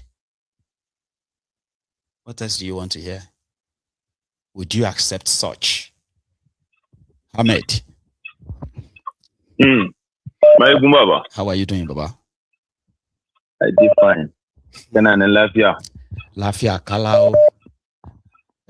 Gida ya komai da komai. Lafia Kalao, yaya mata, yaya gida. Lafia Kalao, lafia lau, sannu. Mandala. Sannu da kokari. Yawa. Welcome on board tonight again. Yeah, Maiyegun. So let me start with this institute. And I'll talk a little bit about, hopefully I have the time. You see, I don't know if you these civilian groups here in Northeast around Borno, how they are heavily harmed. Yes. If you see them, you will think like you will even mistake them to be like soldiers, as if they are Nigerian military. You're right. Because they also carry like bigger guns, bigger rifles, not these Dane guns. And the reason I'm talking about this is when I seen those videos of those hunters, all of them that were going to look for that was the Lekiti. Yeah. So how would you go after people who have automatic rifles, who have bigger guns with a Dane gun? How do you want to do that? Just to show you how unserious this government is. And let me tell you another thing is this. In terms of security, you see in Nigeria, or let me say, how you deal with security issues. Number one thing and the most important thing is the welfare of the security personnel. That's right. If you take care of your security personnel, you will see results. That's the reason why you see today people feel like, oh, America is taking over this, they are doing this. It's because America spends a lot in the security personnel. They take care of their soldiers. Like you joining the military, you have a lot of them. You see, it's not just some people join it for different purposes. They join it because they want to get funds to go to school, but at least you're using that time to come and serve because you know there is benefit. It's not that you will serve and you will do nothing to show for. You understand?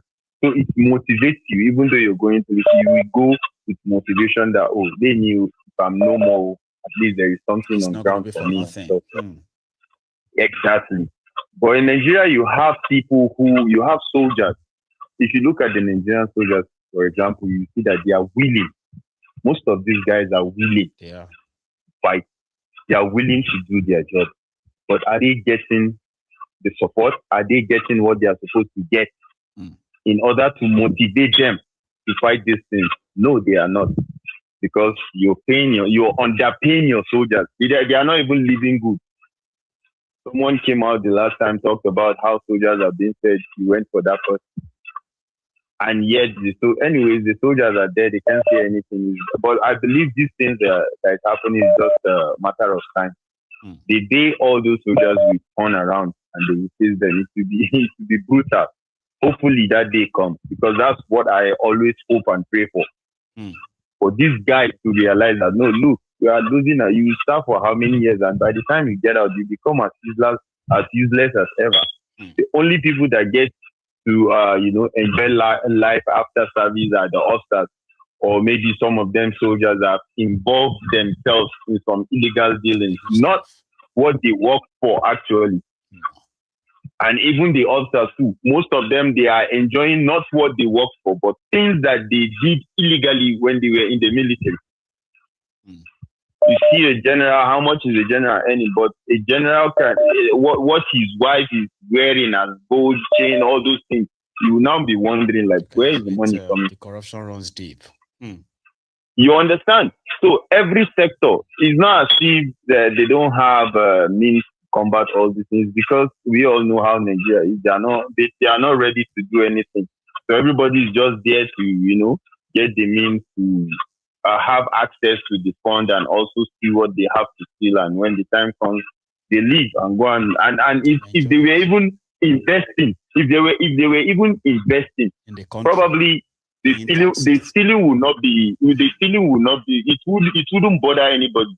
But you steal the money, you keep it, and you be spending it little by little. And when it's about to go down, you are looking for means. That's why they don't want to leave government. They keep sticking around, looking for from one speaker to senator to governor, turn around and come back here special. Because they never created nothing with the stolen wealth. That is how dumb, how useless it can be. If you are stealing, very much, Baba. Create something with it. No, Baba. I appreciate this. I want to make sure that the NDC issue we are discussing, we don't jump it or leave it halfway. So Peter Obi himself eventually addressed, the angry aspirants who wanted answers, and I bet they got their answers. It's just that we don't know what the answers are. So Obi used the occasion, even himself as the candidate of the NDC, can't confidently right now or officially tell you how many people voted for him in the primaries, despite the fact that we saw a multitude, there are thousands of people. Because he is not in the position to probably make the announcement. That should have been the job of the political party, but they've already presented him with their party flag, and then the party return certificates, meaning A1 or with no figure. So here is what he told, the aggrieved aspirants going forward. Peter Obi. Please be seated. Please be seated. NDC! NDC! Service! Let me stop here, and number one is to again express gratitude to Almighty God that made it possible for all of us to gather here today. Gratitude to all of you who are here physically present. Let me start by recognizing our leader,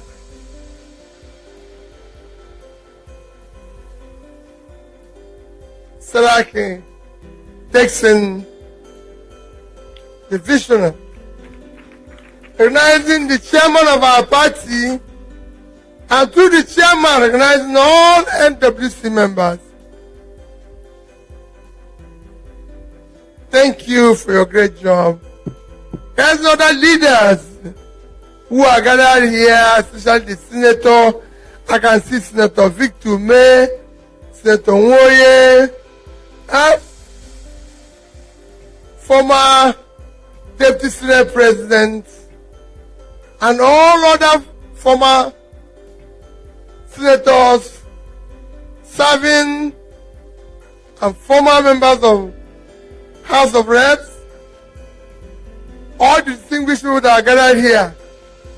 Firstly, let me most sincerely apologize that this meeting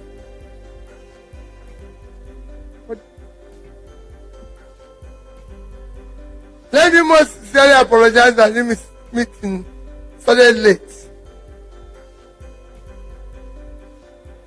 Needs to be probably leader. The last neck will start this late. We sincerely apologize. We are waiting for a number of issues. Somebody like me went to Lagos this morning because there was a meetings regarding the progress of our party that I had to attend. So we apologize for that. I know so many people have traveled from all over the place, especially state chairman. I recognize you and I thank you for being here. The chairman and the leader have spoken for the party. Mine is to most sincerely join and continue to appeal for sacrifice. Appeal for sacrifice. If you consider that this party is about 90 days old, and within these 90 days, we've gone through convention, through primary, to another special convention and this. It is not easy. Like Leader said, these are things parties that have lasted for years, find it difficult to go through. Please, I'm begging all of us to be able to be more tolerant, understanding, and sacrifice as we go through this. It is important that we look at tomorrow. Let us not be preoccupied by the process of today. Let us look at tomorrow. I assure you that we will continue to do better. We will continue to be a party of difference. I said before, and I said in every meeting, this party, when we are opportune to form government, we will show that party is supreme, that party is in control, and that we have a sense of accommodation. For those of you, leaders said, those who did not win today may win tomorrow. But our change is that those who did not win today will win tomorrow. We will accommodate everybody. It's a party that will people will see what it means to be caring and accommodating when we have the opportunity. Please, please, bear with us. I won't be talking today about Nigeria, because if you go through our papers and every day I read about Nigeria, the only thing you hear is bad news. So I'll leave it till we commence the campaign. Everybody. So he also spoke at length, okay? But because of our time, the highlight of his address is to remind all of them what really brought them together. That if your own ambition could not be achieved now, doesn't mean that you lose. With us, you are still a winner, and therefore, if you don't win now, you're going to win next time. So what they said they are trying to do is that they want to make sure they are actually gunning for Peter Obi to win. I know some people are making some of their own assumptions and the rest too. But yeah, but from what me I gather, they said they actually have the intention or believe that Peter Obi will win. And to win is not just himself being president. So the good, the bad, the ugly will be assembled as a team from those who are going to run for governors, those who are going to run for state assemblies, for National Assembly, all those stuff, right? They are going to carefully curate all of them. You get what I mean? Like they are going to select them in a way that if it goes their way, it won't just be Peter Obi winning. It will just probably be like a landslide that will then have him win the National Assembly too, Senate, reps. Like it's going to be like a sweep. That's what they're telling them. I have a caller. Hello. Hello, my general. Baba. Hey, Baba. How are you? This is Ade. Another Ade. And which Ade is this? Sorry. Yeah. Ade from Korea. Hey, see, not speaking to some of you many for a long time can be a little bit okay, but it's good to hear from you from Korea. I was looking at that number and I was like, man, this number is kind of like unique. What time is it now in Korea? We are around, let me check the time. We are around 6:15 now. 6:15 p.m. or a.m. AM. Yeah, AM. 6:15 a.m. Baba. You started watching Maiyegun from 4 o'clock. That's the only hope we have now. Chaise. Anyway, it's really, really good to hear from you again, Baba. We are always, we in abroad, including you, we are always concerned about people back home. Yes, we can't sleep. Yes. We keep monitoring them from point A to point B, just because of all these problems. Mind to start with, please. The speaker has spoken. The speaker from the House of Assembly in Yorubas, he has spoken already. He made mention of weapons. That is a simple explanation. He made mention of money. Simple explanation. So why can't he tell us the meaning of that future law? Yeah. That is Sharia. We don't have to hide anything. Future concession. Sorry, concessions on future laws.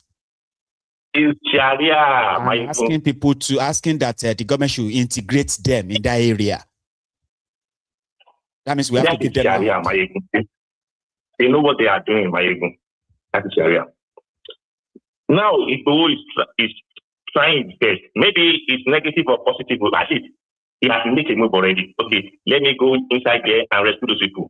Who are the people against Igboho now? The Yoruba Muslim clerics. The Yoruba Muslim clerics again. They are the one attacking. There is one coming now to say, no, they should not go to Igboho should not go. So, what is happening? So when you link point A to point B, then you know what is happening. And they are the same people that brought in Gumi into Oyo. And they are the same people clamoring for Sharia in Oyo. Why is everything in Oyo? In Yoruba land. That's the agenda. And it will start from somewhere. It will start from somewhere. And now they are not even talking that federal government should bring our people back. All of them, they keep. And moreover, you've been seeing them online. Apart from the video you played earlier, many of them, you see them online.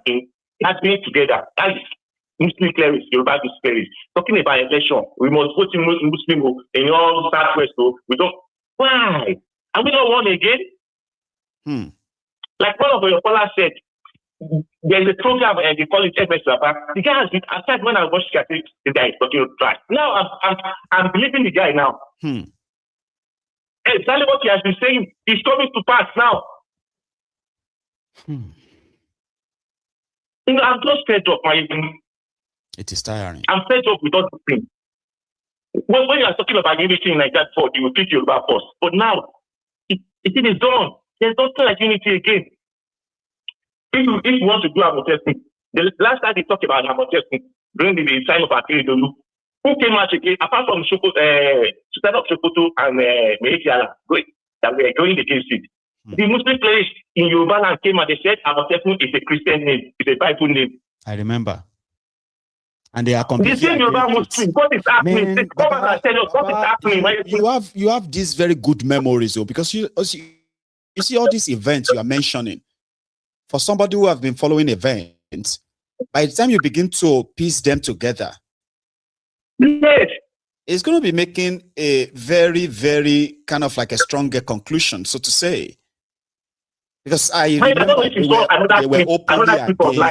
were openly against Igboho for going after the Fulanis. They said this is going to lead to what do you call Islamophobia, Fulaniphobia. They were the ones. Then it's a lie. Even when Trump said he was coming to airport, when Trump said he was coming to airport before they bombed Sokoto, I never see any Muslim clerics from the north coming out to say no, apart from Gumi. The only clerics, Muslim clerics that came out, they were all from Yoruba land. It is on YouTube. It's on like tell to never forget. All of them Yoruba Muslim.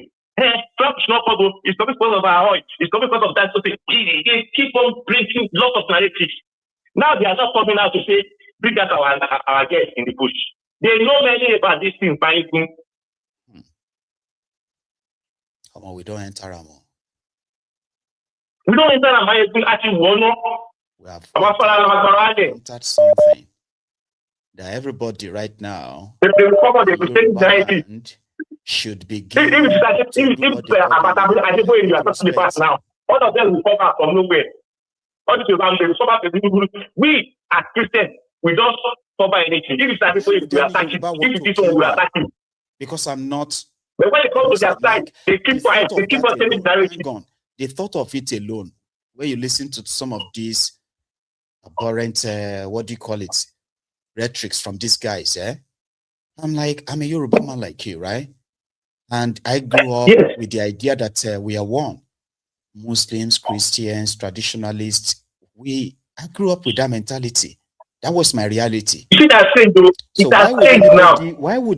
So the time I was growing up, some people were growing up too with a different kind of life ideology. Because that's what I'm witnessing right now. Because when you look at some of these guys who are making these statements, right?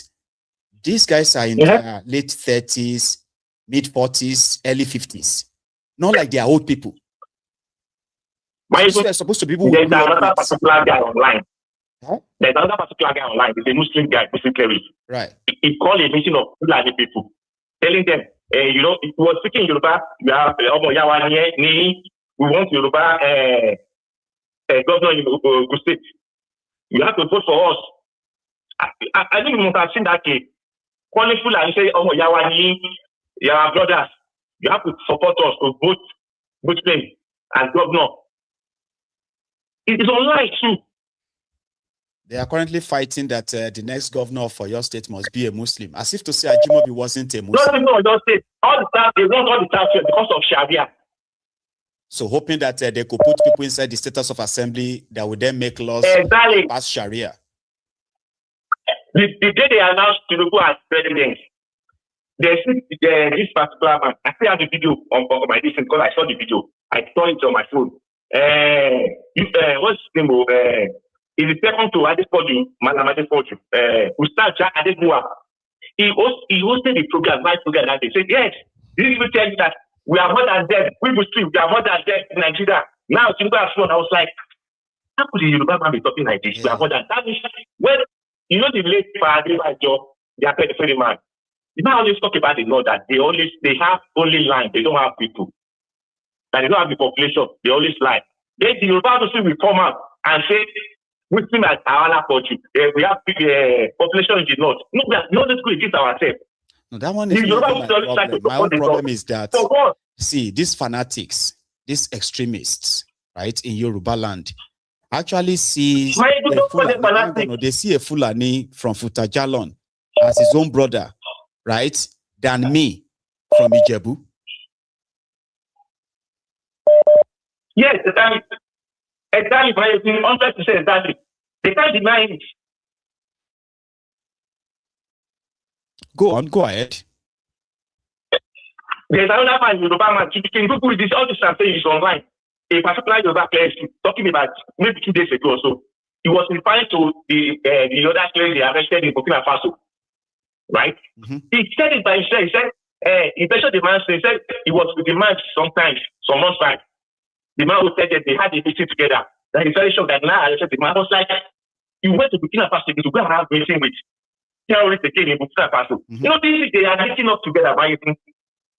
I know that one. That one has been in place for a very long time. If they have all of them, if they check where they travel to, they usually travel to Sudan, Chad, Iran, all those places. But now Burkina Faso. When they go there, is it to bring development in Ireland? No. It's to bring it's to bring all this fact. What do you mean going on in I know. Anyway, thank you very much, okay? Because of our time, all right? Thank you very much. I appreciate that, okay? But let everybody be conscious. And people should stop pretending that, this is probably been... Yes, you should stop pretending. People should stop pretending. All love, Baba. Take care, man. Stay safe, okay? Now, here, for some yellow show, right? On the day 4 of Bring Back Our Children and Teachers. Bring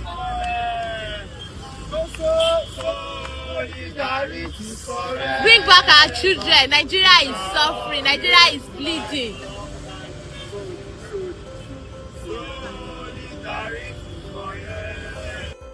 Now. Free our children now. Free our children now.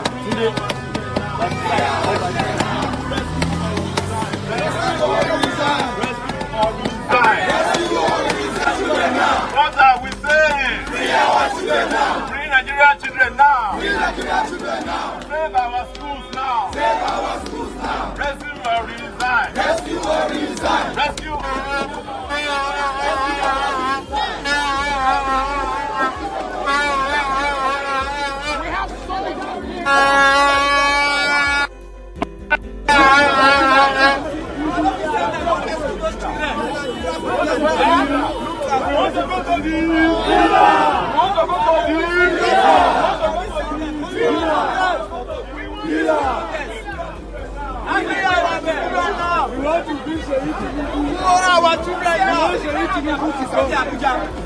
Send them, go there. Sit there.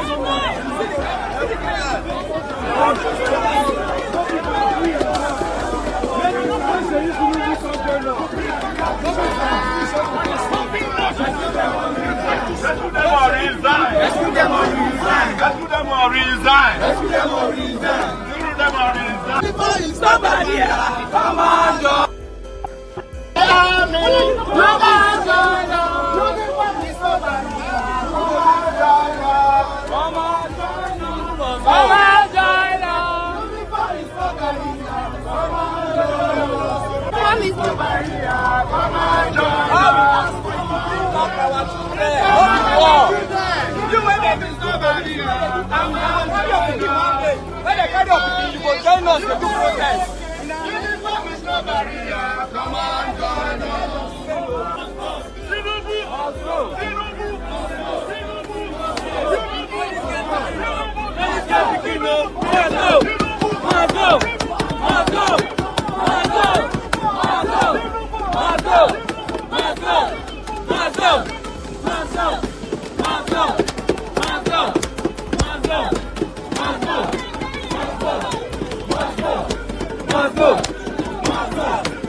Nigeria is the worst of all the countries surrounding us today.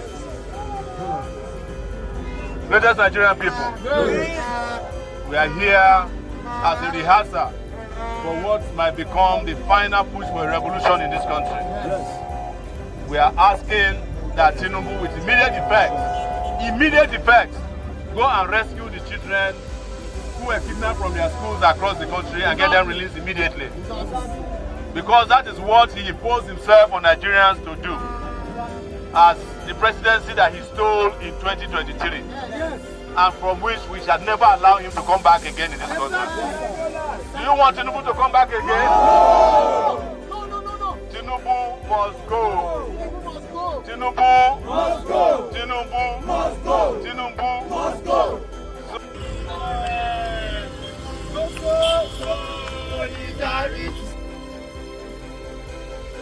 Those were people who came out in Abeokuta, Ondo, in Abuja, where Showore was part of the procession. Tinubu must go, but that is not what a sheriff, the governor of Delta State, is saying to him. 2027, he's got only one project, even though he himself is running for second term, right? But his main project is how to get Kolu back to power. I got an interview, and I said, the project I have in my hand today is how to deliver, Mr. President. Some people are angry. Why would we be angry? It's what you have, you market. If I cannot market, Mr. President, people have been governor in this state. Sometimes they wait for allocation. We don't wait for allocation. We don't wait. I'm talking about reforms. Is the reforms not working? I want to ask you people, is it not working? If it's not working, council, can they go and construct projects? The council today, they are doing mega projects. I am not a governor that will think about myself. I think about the people. I'm going to 63. I'm doing something that I'll be remembered for. You can't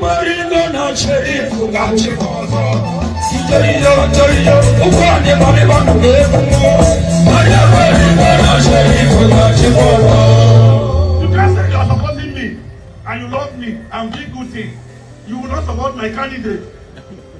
Obviously, you don't love me now. If you not because of oil, eat yam, no because of oil, yam, eat oil. I mean, not be so. To my dear Deltans, this is your governor. Not be short. These guys are so crazy, right? Like, they are grateful that Tinubu is paying federal allocation since 1999. Apart from when Obasanjo withheld the local government allocation for Lagos State, because Tinubu created SCDA, and Obasanjo said it was unconstitutional. Have you ever seen any state or any federal government or any president in Nigeria's history since 1999 that ever failed to pay the monthly allocations? Have you ever heard it before? There is a team called the FAAC, Federal Allocation and something, whatever. That's what somebody called it the last time. They will share the money as allocations or whatever revenue they have collected from taxes, so from sale of crude oil, from low, whatever it is. They will put everything together and share the money. Federal government will take 51%. State government will take 24%. Local government will collect 20%. Now, this is how they have been sharing it. So, the local government that will collect 20% or so, the money goes to all the 774 local government areas. The state that will collect 25%, the money goes to all the 36 states in Nigeria. apart from Abuja. Now, from the 51% of the federal government allocation, money they share, they will give Abuja, FCT, Federal Capital Territory, 1% of that every month. That's how they share money. Now, that's how they share Nigeria money. Have you ever seen any president with no share allocation before? And you think the states will actually take it easy? Now, they are telling us that we should be grateful that Tinubu is in allocation. They will soon tell you that you should be grateful that the air you are breathing right now was simply because of Tinubu's benevolence. Trust me, these clowns. Here, hello. Yeah, Maiyegun, good evening. How are you? I am very well. Adeza. How are you, Baba? Yeah, I'm good. Yeah, let's start from the governor of Delta State. The money he's receiving is not coming from the pocket of Tinubu. It is not. It's the taxpayers' money. And since more allocations go to them, there has never been any change or any better development in the state. I've not seen anyone, even in Delta State. You understand? And I want to sound a warning to NDC. It is too early for NDC to begin to have the problem that other parties are having. Because when these people were decapping from APC, it's not that because they love NDC, that is why they come. Because they fail in APC, or that's to get the ticket, they run to NDC. To me, I've said it earlier, NDC should not have even given any one of them that failed in their respective party to click the ticket to even stand of any elected position in NDC. It's injustice. It's injustice to the member of NDC. I want to speak categorically on the issue of me personally. In life, I don't like consensus. Consensus do not allow for an intelligent decision making. Yeah, you might be popular. You might not have this technical skill or managerial skill to do what is right. Do you understand? And in a situation when all the people agree 100% that there should be consensus candidate, understand, it is okay. But in a situation, only one person out of 100 say no, the primary must go. Do you understand? Because when you do that consensus candidate, that person who is aggrieved might not forgive. Do you understand? And that's what have been the summons of this political party. And I'm obedient, but I want to say to Obi himself that by now you have learned a lot in this transition. You shouldn't allow us to believe what they are accusing him for in other party he left, that he doesn't have the managerial skill to manage the internal crisis of the party. This is a very young party. They should be able to stand on his leg and say, enough is enough. You go there to address them. Obi actually is not addressing the issue. What is Aisha crying of? Aisha said the primary was not done. No. Somebody was brought from behind to take the distance. It's not supposed to be done that way. Whatever Obi said there, Obi has not addressed the crisis. If need that primary to be done again, let them do it again. If they do it, if the other woman win, we know you win. But let the primary go back, let them do the primary again. Because if you look at Aisha, it's one of the voice in obedience. Understand? I'm not saying that Obi should favor her, but everything must be done lawfully. And it must be seen that it is done lawfully. Do you understand? That is my area. Finally, because I know there are many people that are waiting, I was reading one of the papers almost done today. Anyway, but thank you very much for that short input, okay? Adeza. Okay. You have a All good right. evening, sir. Maybe tomorrow. Okay? So that's Adeza calling from Edinburgh in Scotland. In Lagos, yesterday, there's this video of the Ministry of Environment where Wahabi Wole Wole supervises, right? So they went to town and they were picking on beggars. According to them, they arrested 144 beggars. These were street beggars. And were taken to the office of the public prosecution, something. Okay, so the point there is that seemed to have added fuel to the current hysteria about the insecurity in Southwest. There are those who are feeling offended that these people were being targeted simply because they were Northerners, while others are saying, that's not the first time. Lagos State has always been arresting them anyway. So, but this time around, they said it's different. I don't know. Children too. Here is a clip from Lagos.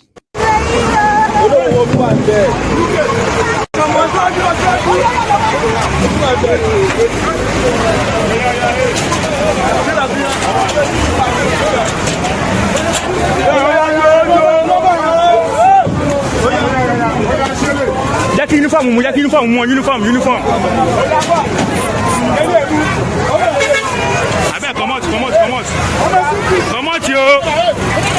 Come on, yo.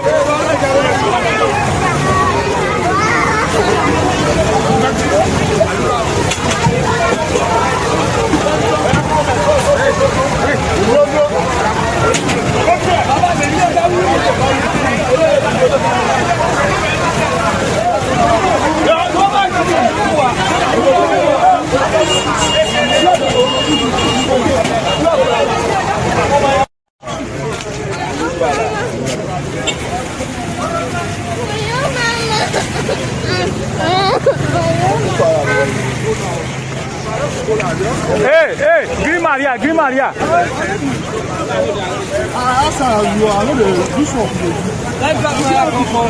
They don't want to see una for this road at all. Go like this. For your tia do now. Yeah. At your office now. We tia do now.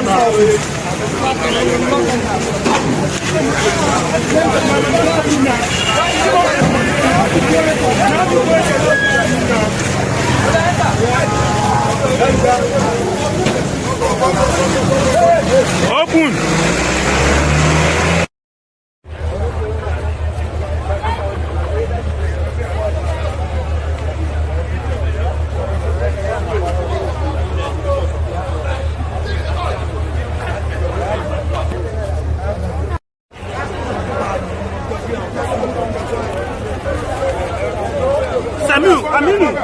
Aminu.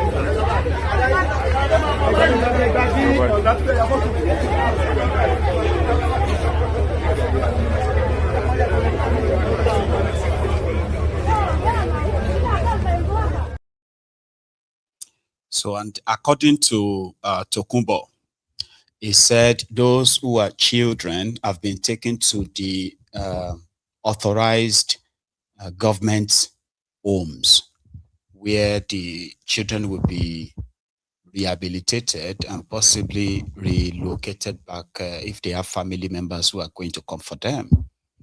In Edo State, where Opeodoyo, the Dodoyo governor of Edo State, promised Tifnumbu 2.5 million votes, settled, there seems to be a problem. Because to protect the billboards of Tifnumbu in Edo State has now required an extra logistics, according to the state government. Every time they put up a Tifnumbu's billboards to tell them about 2027 and how I do this or that, about Tinubusha, by the time they come back the following day, the whole thing would have been vandalized, destroyed completely. And then it will be replaced. Then it will be destroyed again. And they have not been able to actually arrest anyone. So they decided to provide extra logistics for Tinubu's billboards in Edo State. I don't know if these 2.5 million go this certain anymore. Here is one of the sites where Tinubu's billboard is being protected by Nigerian policemen. I mean, they were changing shifts, protecting billboard. Police, because I go show now because of Asiwaju banner where they put for somewhere for airport road. Day and night, police officer know they come out for here again because of this banner. See, they see the banner. They see day and night because they know what me they tell and you see. Police the guy that see now woman they do you today. See the woman for there because of this banner. Make you see how police do your yerish. See, if this woman come out for there, another person go see come because of banner. Because they know what me they tell and you see. Police the guy that see now woman they do you today. See the woman for there because of this banner. Make you see how police do your yerish. Because it's expensive banner. Come on. So that simply means that the 2.5 million people there are going to vote for Tinubu in Edo State. They are likely going to be ghost. Because if he's that loved, they shouldn't be vandalizing his campaign billboard. That one is actually wrong, by the way. I'm not supporting it too. It's wrong. But yeah, that's how some people are expressing their disgust for how Tinubu turned their life upside down in the space of 3 years, continuing from where Bukwari stopped. And that's where we are going to stop tonight. So I want to say thank you to everybody again. The callers, the commenters, the sharers, the likers, you know, every one of us tonight. While we continue to monitor what is going to be the end result of this whole thing, as more information are continue to come to the public, it simply means that the coming days is really, really going to be interesting, as much as it's pretty much scary too. Stick with me, all right, on Maiyegun's Diary Politico. Join me another time if you do have that time, all right? And that will likely be tomorrow. So thank you so much for your time this evening. And enjoy the rest of your evening. Stay safe. Be security conscious. And have a good night.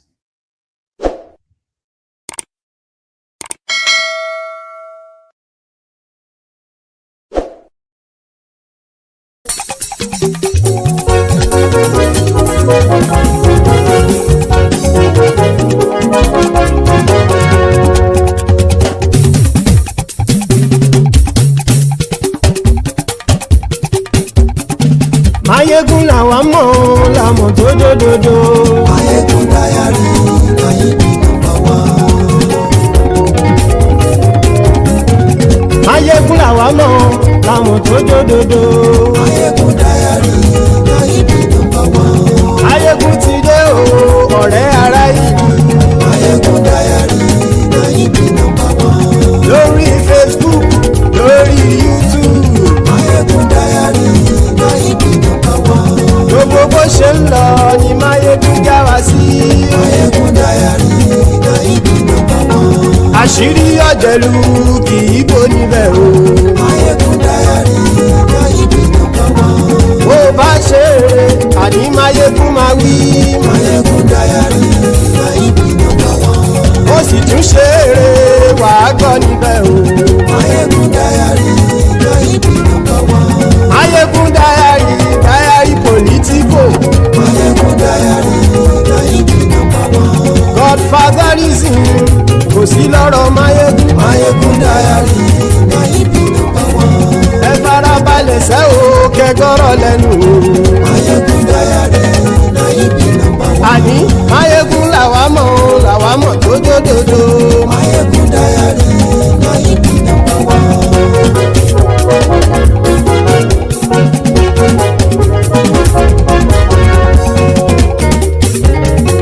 Àní ẹ̀sùn rákì.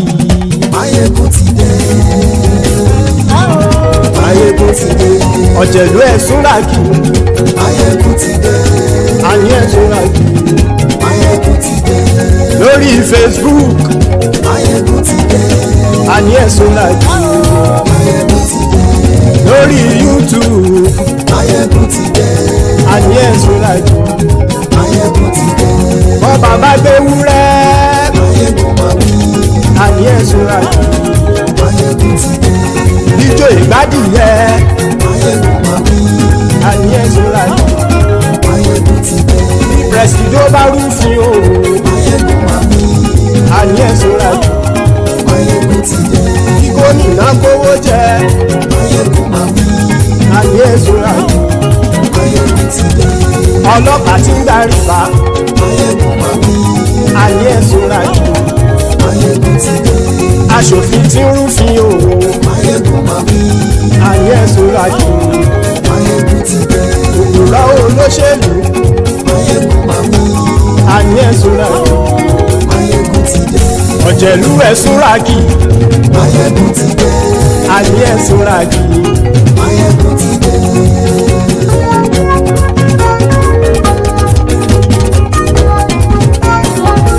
Maiyegun ti dé.